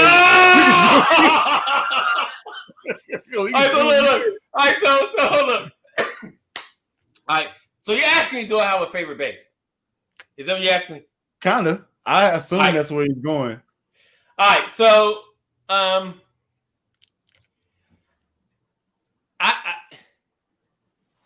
don't have a favorite bass, man. It's whatever I get my hands on. That's the most fairest thing I can say. Now, do I have a go-to? I have a lot of I have a lot of go-to. Come on, man. Stop playing. I have a lot of go-to. Come on, man. Let me walk this fence, man. Let me walk this fence. Listen, seriously. I have Johnny? Yeah, you should be. Vote Johnny. Shout out Kaka. Bully, questions are a funny thing, and questions are the foundation of this democracy. Answer the question. I can't. Well, there are basses that I will go to more, like my old Fender 69 Jazz, and then my 78 Music Man, and my 78P. So those, but when it gets to boutique, I would have to go with Smith. Okay. I mean, I kind of seen that. Oh yeah, Smith is my sound, man. When it comes to boutique basses, it will probably be a Smith. It will definitely be a Smith. There are other builders out there that I'm really interested in. They just haven't hit me up yet, like Brubaker. I think Brubaker is a beast. Man, I feel like Kevin Brubaker is a beast. I feel like you should already have the plug because of boom bass cabinets. Oh, boom bass! I love boom bass, man. I got those cabs, man. They are amazing. Drew is an amazing guy. Y'all need to call him. Johnny, are you going to join their bass kit build up? Oh, I didn't know we were having a bass kit build up. I thought we didn't know that. I'm not against the idea. We do it again, yeah. We did it before with a Jazz. I think P's in order. Actually, I got these pickups right here. What are they? Actually, You want to What are those? Are those EMGs? DiMarzio. These are you the. go DiMarzio? Are they the new ones? Yeah, the Relentless, the Billy Sheehan signatures. Oh. I haven't put these in anything yet. I gotta figure out where these need to go, and they need to go to me. They need to go to me. That's what they need to go in. Thanks, bro. Wow, I gotta check them out, man. Yeah, I'm gonna be they come in gold too. With something like this. Okay, what is that? Is that a Fender or Delano? Looks like a Delano, but those are is that the ones? Is it the John Shure? You have the P bass one. What is that? Alpine? John Shure? Let's do this bass build off, baby.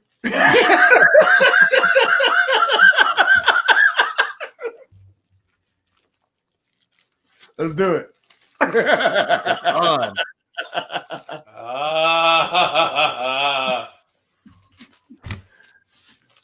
Play the game to play, baby. Play to win. Let's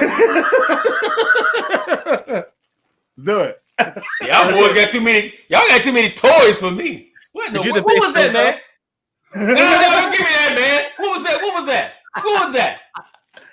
Listen, we know at the end of this thing, Johnny's going to be like, okay, here's mine. And look, there's a gold foil Pharaoh right here. There's a big eagle coming in on this side. Hey, we're just like, revenge.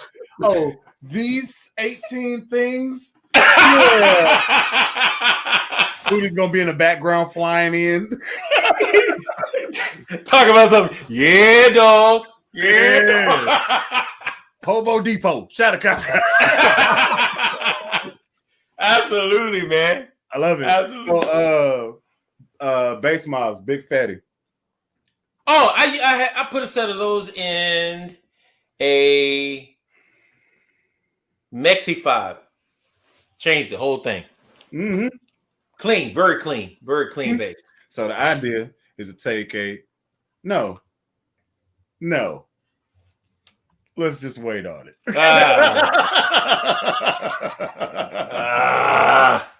Mm-hmm. Okay. All right.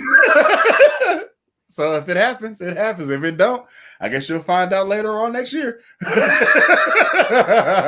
right. All right. So there's that one.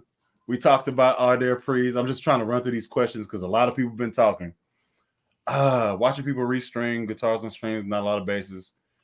Not change a lot of bass strings. What's new? What's the new stretch aging? What? I'm thinking about how do you wear them in quicker, I guess, or so they don't pop. Well, like, you know how you set the strings or whatever, and you kind of push them down to like stretch them out so they don't like fall out of tune quick. So that's what I think they're talking about. Oh, so you know how you put brand new strings out the pack, and then you tune it up. You go from like, let's say G to E, and then by the time you get to E, G, and all the other ones are out of tune, so you retune those, and then you play on it, and then you do some bends, then it's out of tune again, right? So a lot of people like bend them or stretch them pre, and then tune them, bend them, and stretch them pre to do that. I think that's what they're talking about. Right, okay. String yoga.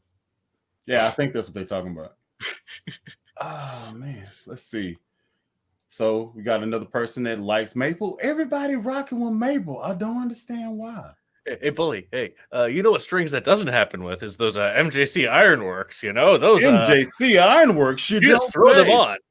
Tell me more. A TL5, a TL5 with maple board. I've never seen a TL5 with maple board. That must be something new. I don't know. Unless somebody put one on it, because most TL5s don't come with a maple board. Okay. Let's see. I would love to see that. What's your opinion on MG basses? Do you know what MG basses are? Because I don't. Yeah. I like them.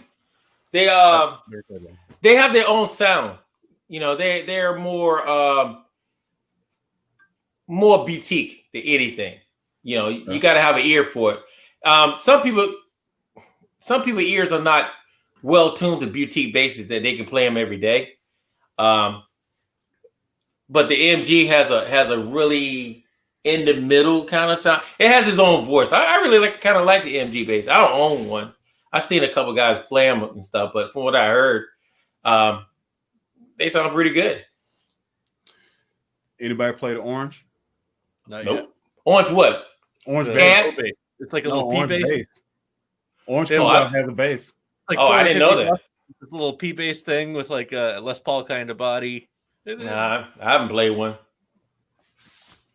Yeah, I've seen it, and it has kind of like that. You know how Squire came out with the Paranormal, that type of pick guard. It has that type of vibe. It's a different pick guard shape, but it has that type of vibe. Like it's leaning towards a 51 or so. Oh, okay. So, kind of makes me wonder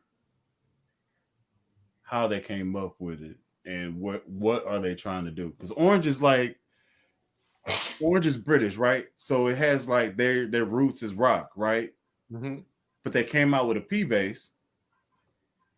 And I guess you can use P. You can use P on a rock. Yeah. I mean, yeah, but only ones I really know are like the bass player from Green Day, Roger Waters, Pink Floyd. Yeah. Oh yeah. They like your Saber. I love the Saber. Thank you. I didn't know Mark Bass made a bass. I haven't played that yet. They make several.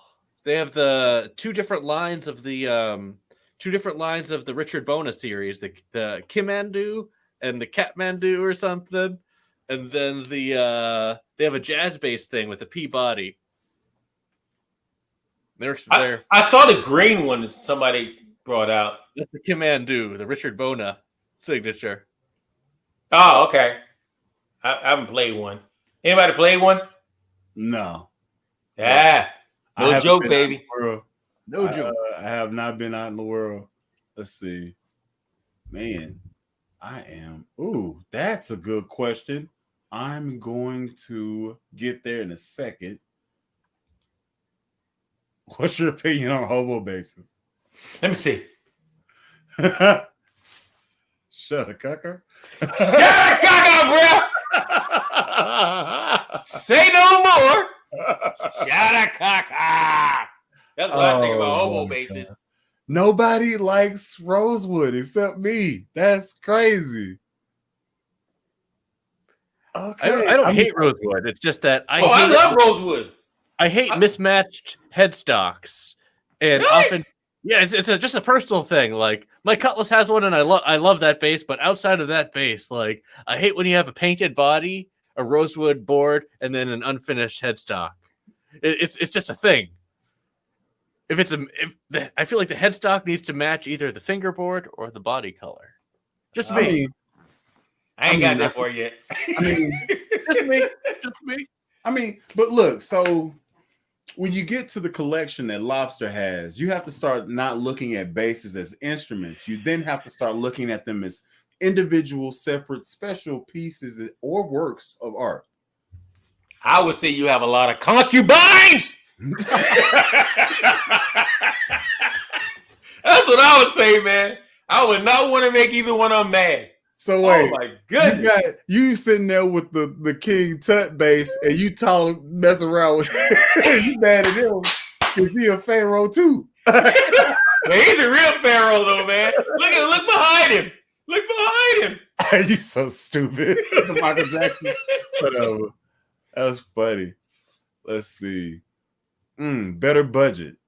This is for you, Johnny, because I know you know. I like SX. I actually own a left-handed SX right there. Love it. It's just the build of the bass, the quality of the bass, and the feel of the bass. Hold on. When did you buy it? Actually, just let me see the headstock. I'll tell you when you got it. I had an old one that I loved, but the new ones they've gone up in price quite a bit versus the $100 that you could spend back in the day. Yeah, it used to be like $129. Yeah, it used to be $129. Now they're talking about $169, $179 for just like the regular ones. Let me see that headstock. Ooh, yeah. That's a new one. Well, they kind of went through a few. Ooh, what pickups you got in there? I ain't gonna tell you, Lindy Fralins. I ain't gonna tell you, Lindy Fralins. I ain't gonna tell you. Lindy Fralins. Yeah, that was nice. That off-white complements that whole scheme so well. It looks great. Hold my mute while I shout. You so stupid. Oh man. Okay. Oh my God! Look at the combination of the woods, though, man. Bro, it's so beautiful. This is the first bass I ever modded. I love you, girl. So this is the first bass I ever modded. Is that an SX? Yep. The headstock. Yes, that's the last headstock. They got in trouble with this one. Yeah. That's why they had to change it to what you got. Yeah. So, and I got this like 4 or 5 years ago. So this is the first bass I actually like dipped my toes in the water and modding. So yeah, this is stock pickups, and then this is an Ardell preamp. Okay. JZ3 with the 3-way mid frequency selector. Yeah. And then yeah, man, it does it for me. Everything's encapsulated. And I got these are Wilkinson tuners. Yeah. So this was my solo monster. Swapped out the bridge. They're all separate. That's a Wilkinson bridge? Nah, they're all separate bridge pieces. So it's like a Kayla? Like a Kayla bridge. Yeah. You know, just aesthetically trying to do something different. Did change nothing. Just me messing around. I'm like, yeah, let me put the sexiness. I was going to do them straddle or offset, but I didn't know how that worked, so I just did them all straight. Yeah, man. Yeah. That's good. Yeah, it's a good time. Let's see.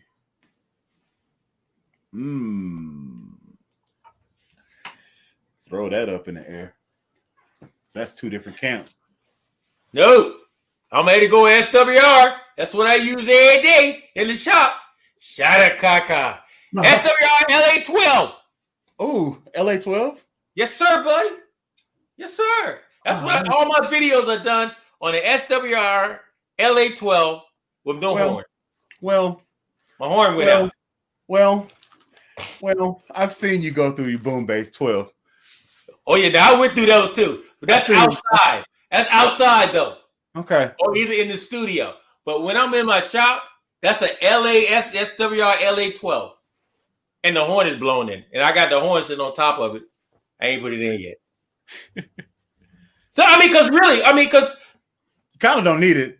It does the high end for you. So and I had a lot of people, hit me up like, man, why don't you go ahead and put a horn in? I'm like, bruh, if it sounds like this without a horn, imagine what it sounds like with a horn and a bigger amp. Is it going anywhere? Is that your studio setup? That's it. My studio? All right, cool. So I'm gonna give you the overkill. If I got a loud band or I gotta play a gig and I got like multiple guitarists, multiple keyboard players, horn section, and I need a module on the stage and I don't have in-ears, what you see is what I'm about to bring. 2 10s, 10, 15, game over. 800 watts directly in your face. Yep. That's what I'm about to bring. I'm bringing that to the fight. That is my double-bladed axe. But here recently, I've been using Mark bass stuff.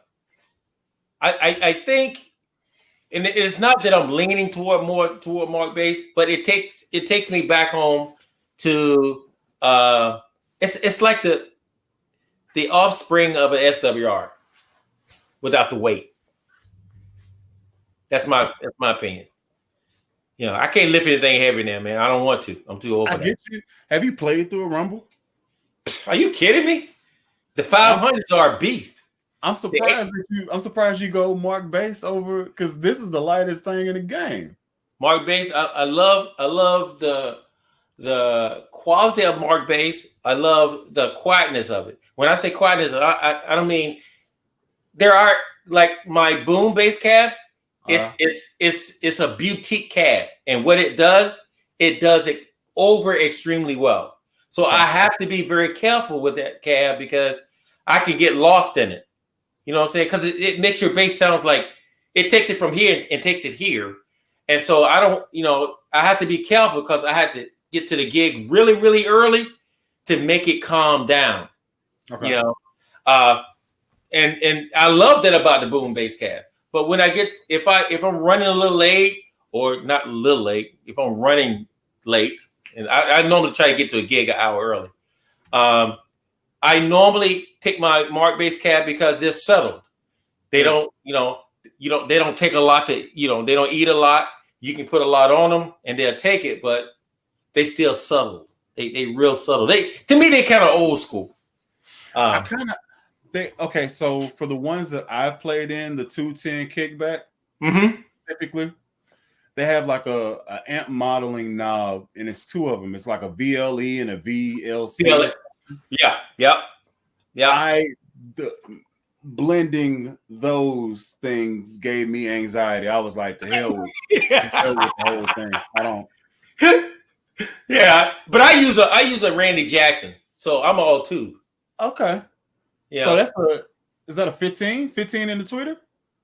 No, my Randy Jackson is a 500 watt all tube head, and then the New Yorkers that I use are 151s.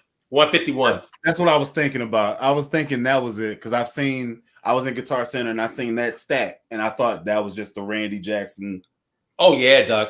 You got to sit up. That head is wonderful. You can't, if you're a thumper for the whole gig, that might not be the head for you because it's super warm, man. It takes all the brittle and just puts it on the level and makes it stay there. And then all that warmth that just comes underneath that, man. It just lifts everything up evenly. Oh, I love this sound, man. So I'm gonna give you the idea for what I want to be over here, and then this will just be my travel rig for whenever the world opens back up. Okay. I specifically want 212s, Aguilar, because I already have a tone hammer that's just chilling. Some people like that sound. Some people don't like that sound. That depends on which Aguilar 12 you're looking at, though. Oh, it's probably gonna be the SL.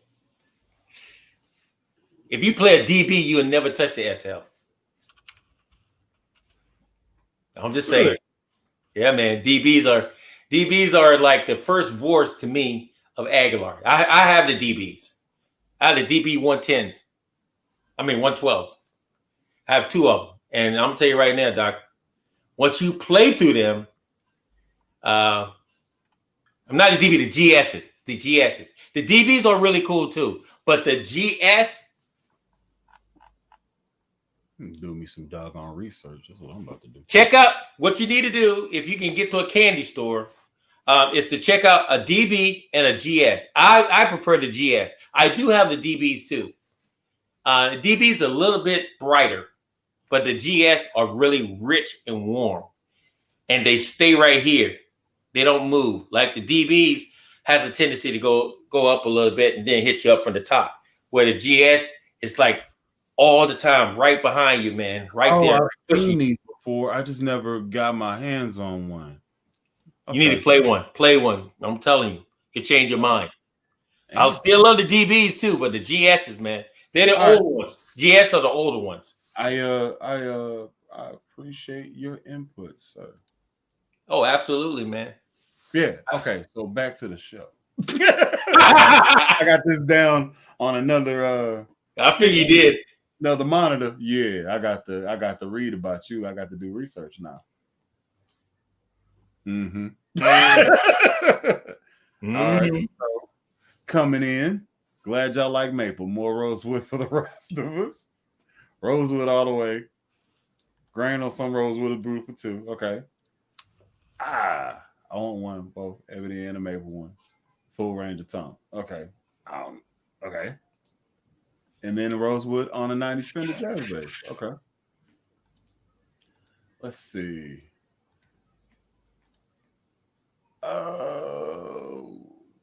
Okay, now that I say something, y'all got the comments for Rosewood out the wazoo.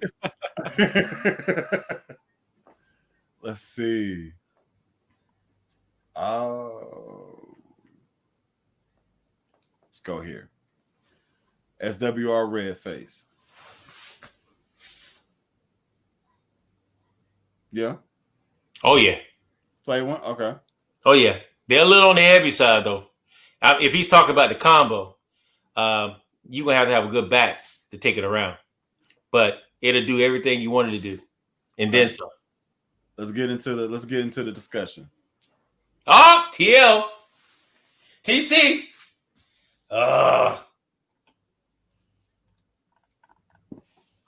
Let's talk about it. All right. TC, I have a TC electronic in my office. I have a TC 250, whatever it is, G or something. I really 15 or 15. Okay. Yeah, 250. The 250.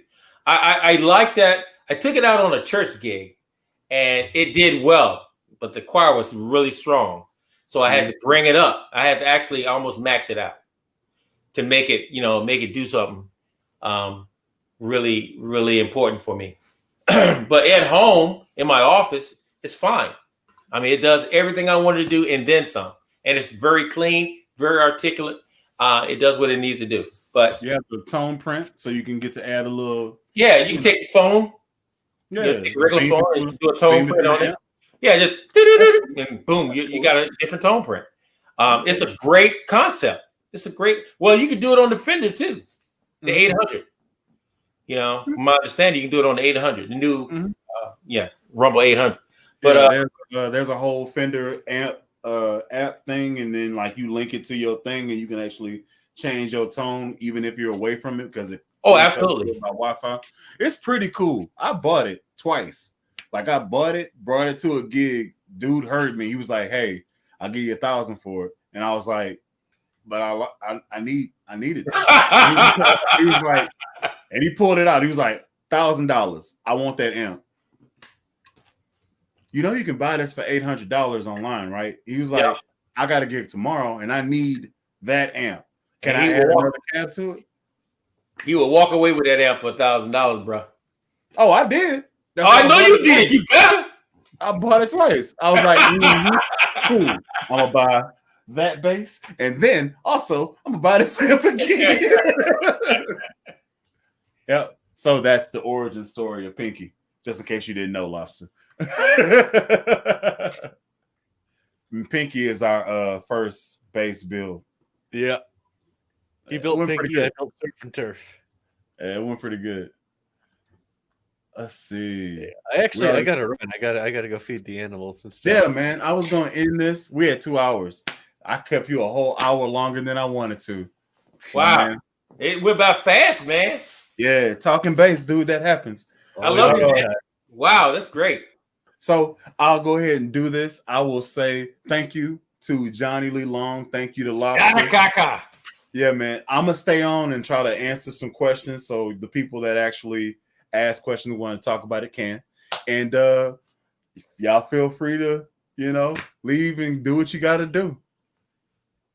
And I will be. I don't have any animals to feel, but I have to eat, and I think Hootie might be hungry. I'm not sure. I gotta ask him. We gotta take his mask off first, man. It's 2020. So Hootie put glasses. So I know right. You put glasses on an owl. That is too hilarious to me. I'm sorry. Look. So I'm gonna say Shada Kaka, and Hootie gonna say Shada Kaka. Oh my god! And then, all right, that's enough. All right, go. All right, so I got. So I'm out, man. So I love you guys, man. Thank you so much, Bully the Kid and Lobster. Thank you, man, for coming on. I want to thank everybody for allowing me to come on and talk to you guys. I hope I didn't upset. I just want to say you're more than welcome anytime. More than welcome anytime. Yeah. Appreciate it. Anytime, man. Peace out. All right. See ya. Dude, it's so crazy. All right, so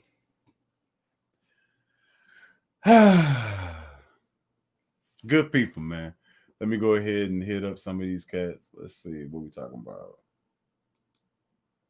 Your opinions on acoustic bass amps and heads and cabinets. They are really, really good, really solid, but very heavy. So that's what I'll say. Let's see.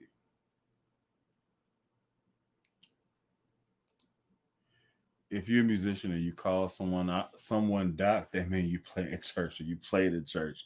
Usually, that's usually what that means. Let's see. Oh man, stuff went crazy over here. Trace Elliott's pretty good in my opinion. They are. I actually have a Trace Elliott Elf head. It's been pretty good. Let's see. Johnny, I want a 5-string for church. Should I get 8? Should I get 500 is my budget. What should I get? 500 is my budget. There's a lot of stuff out there. You get a V3 and then run it passive until you learn the bass and then switch it over to active so you can utilize it. And that's going to save you probably $90, $80 in the back end. So there's an answer. Let's see. Beard of Doom, what's happening?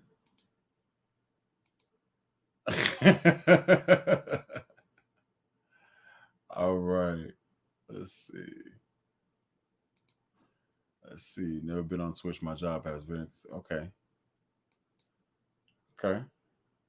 Let's see. Love what you guys are doing. So much great content. Thank you, Rob. Appreciate it. Acoustics, old stuff sounds great, but your back will say otherwise. We all use, well, me and Lobster, we use MJC Ironworks as far as strings goes. Those are our go-tos. Like, we love them. They last forever and they pretty good time. Feel great. They stay crisp for months at a time. The strings that I got on my bass that y'all heard earlier, I've had on there for about 4 months, maybe 5. And they still have a lot of life left in them. I played it today. Affordable bass cab and head or combo. Affordable bass cab and head. I would say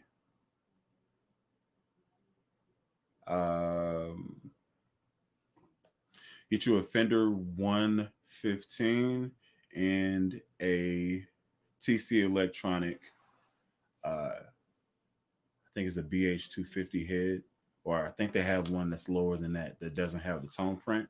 That the one that I'm talking about is like $179, and then the cab is probably like $299. So that would be the best affordable combo. No, the best affordable amp head and cabinet, and then the best affordable combo would probably be a TC Electronic, probably coming at $350, or you can go with the Fender Rumble, which is coming in probably around $299 or so. That'd be a good one. Marcus Miller M2 goes for about $500. It's actually cheaper than that. It's a little bit cheaper than that. So, but just to check it, let me go ahead and go there. And we will both find out at the same time.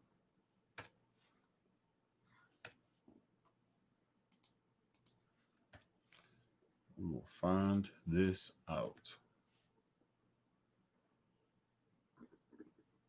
So let me do share screen, share the second screen, and go. So boom. We're on Sire's website right now, and you said the M2 4-string is $369. Comes in white and teal and black. That's for a 4-string bass. They do have 5-string basses, so I think that adds another $50 to it. So just under 500 is maybe correct. I actually have this one and I have that one. So y'all can see that. And we're back. Let's see. Okay. My go-to strings are rotor sounds, but those are great. Okay. You should review my detailer PV4 bullet. Okay. I'm cool with that. Cool with that. Actually, the bass in the picture looks pretty dope too. Hey, Bully, what's the best aftermarket pickups for the money in your opinion? This is from Earthbound 806. Um, Best aftermarket pickups for the money in your opinion.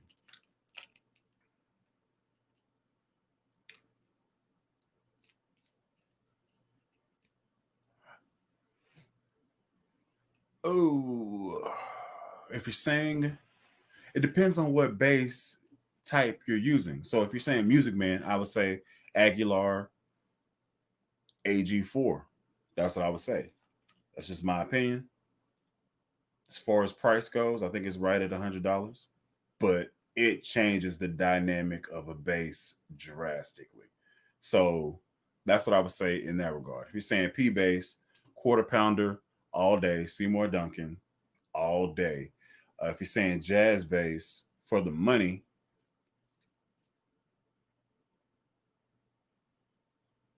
Fender Samarium noiseless pickups, I think they go for around $69 and they give you noiseless function. And if you need to boost output, you can add magnets to the bottom of the pickups and that boosts the signal for what the strings reading on top of the magnet pole pieces. So there's that. Harley Benton has some good sounding cabs and they're like 130. That's true. I've never heard them in person, but the videos make them sound real good. I snagged the Ampeg BA 210 V2 for $250 on Craigslist. Okay. Fender Rumble 100 for $150 now. Okay. Let's see. Where are we at now? Let's see. I have the 5-string M2 second generation when it first came out. It cost me $500. Oh, okay. All right. It's a 5-string. So yeah, that may be a little bit better. Especially with shipping involved in it.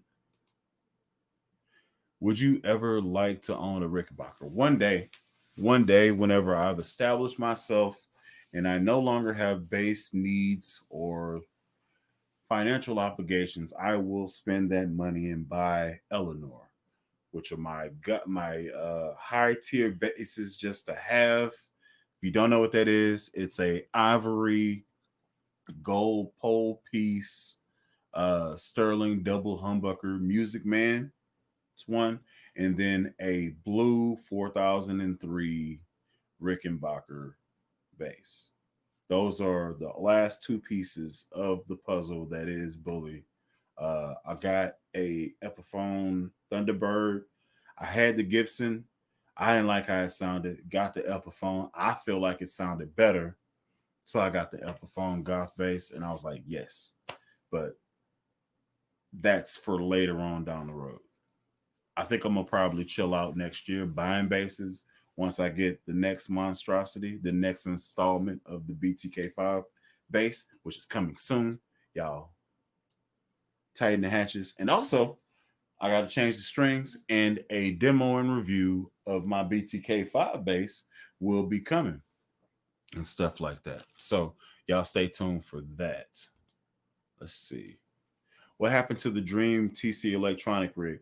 I don't have that. That's not me. I had a TC electronic head and I had a TC electronic combo, and they both failed me. So I'm not really. Maybe it's just my luck, but it'd be cool for a studio, but taking it out and gigging with it, nah, I'm cool. What's your thoughts on lace or sonic pickups for P bass? I've never played with either one of those pickups, so I'd have to do some research. So I can't really answer that question. Wish I did. Heard good things about the Cavs. Okay. What's your take on a Bartolini preamp and a Squire jazz bass?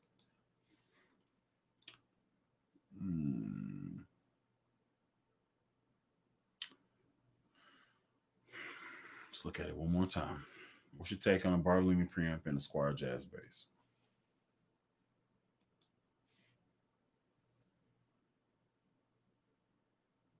I think it probably do pretty good. I'll be more concerned with what the pickups are doing to the preamp because the preamp is going to be coloring the sound of the bass. So you kind of have to take that into account. And some pairings match, some pairings don't. Usually, people swap out the pickups before they swap out the preamp in most cases. In most cases. But I'd be interested to know what it would do. Not really sure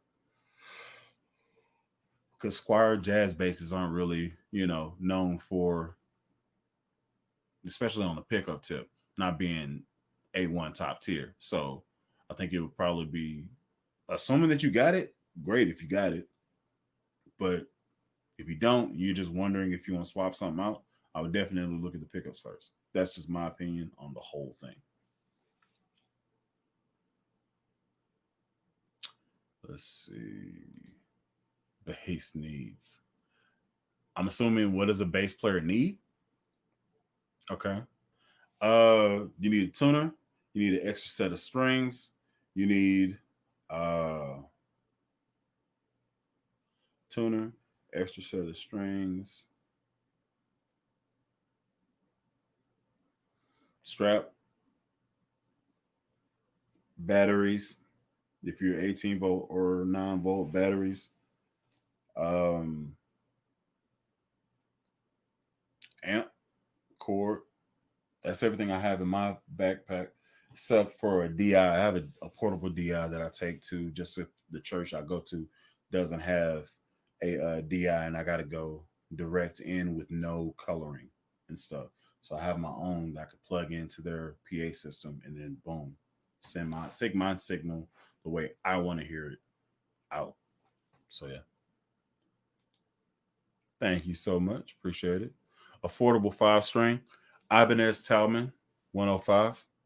Also, Harley Benton, pretty much anything, especially the Music Man style basses. I think the Talman is like $249. The Harley Benton double humbucker Music Man looking bass is like just under $200. You can get a 5-string Harley Benton bass for like $127. I definitely look at them. I'm gonna be hitting them up. I have to do it before the end of the year so that I can hold fast to my promise that I won't buy a new bass next year. Let's see. If I'm honest, I would choose Harley Benton over a Squire. I didn't say it. They did. Hey, so we got 49 people still in here.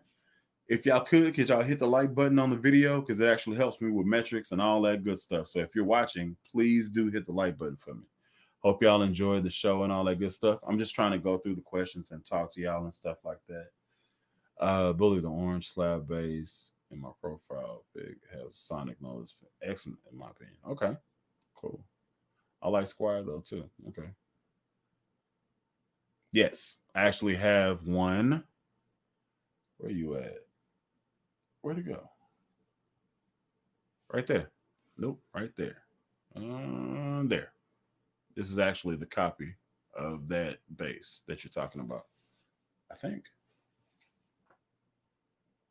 Nope, that's not it. It's right here. This is actually a copy of the Music Man type thing. That's actually that. That's a Harley Benton bass as well. So yeah, it's dope. It's actually pretty dope. So at some point, I'm gonna go ahead and upgrade it and all that. Okay. Affordable 5-string top 3.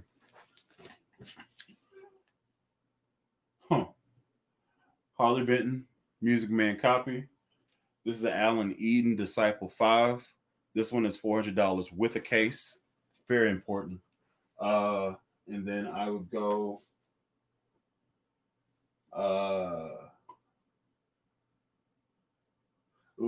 I probably I like the Talman better than that one. So I'm gonna go Talman for $249. So Harley Benton is $200. The Alan Eden is $400 with a case, and then the Talman is like $249. Top three, no particular order. Amazing show, you guys rule. Thank you, appreciate it. On the double, okay. It's pretty dope. What's your plane?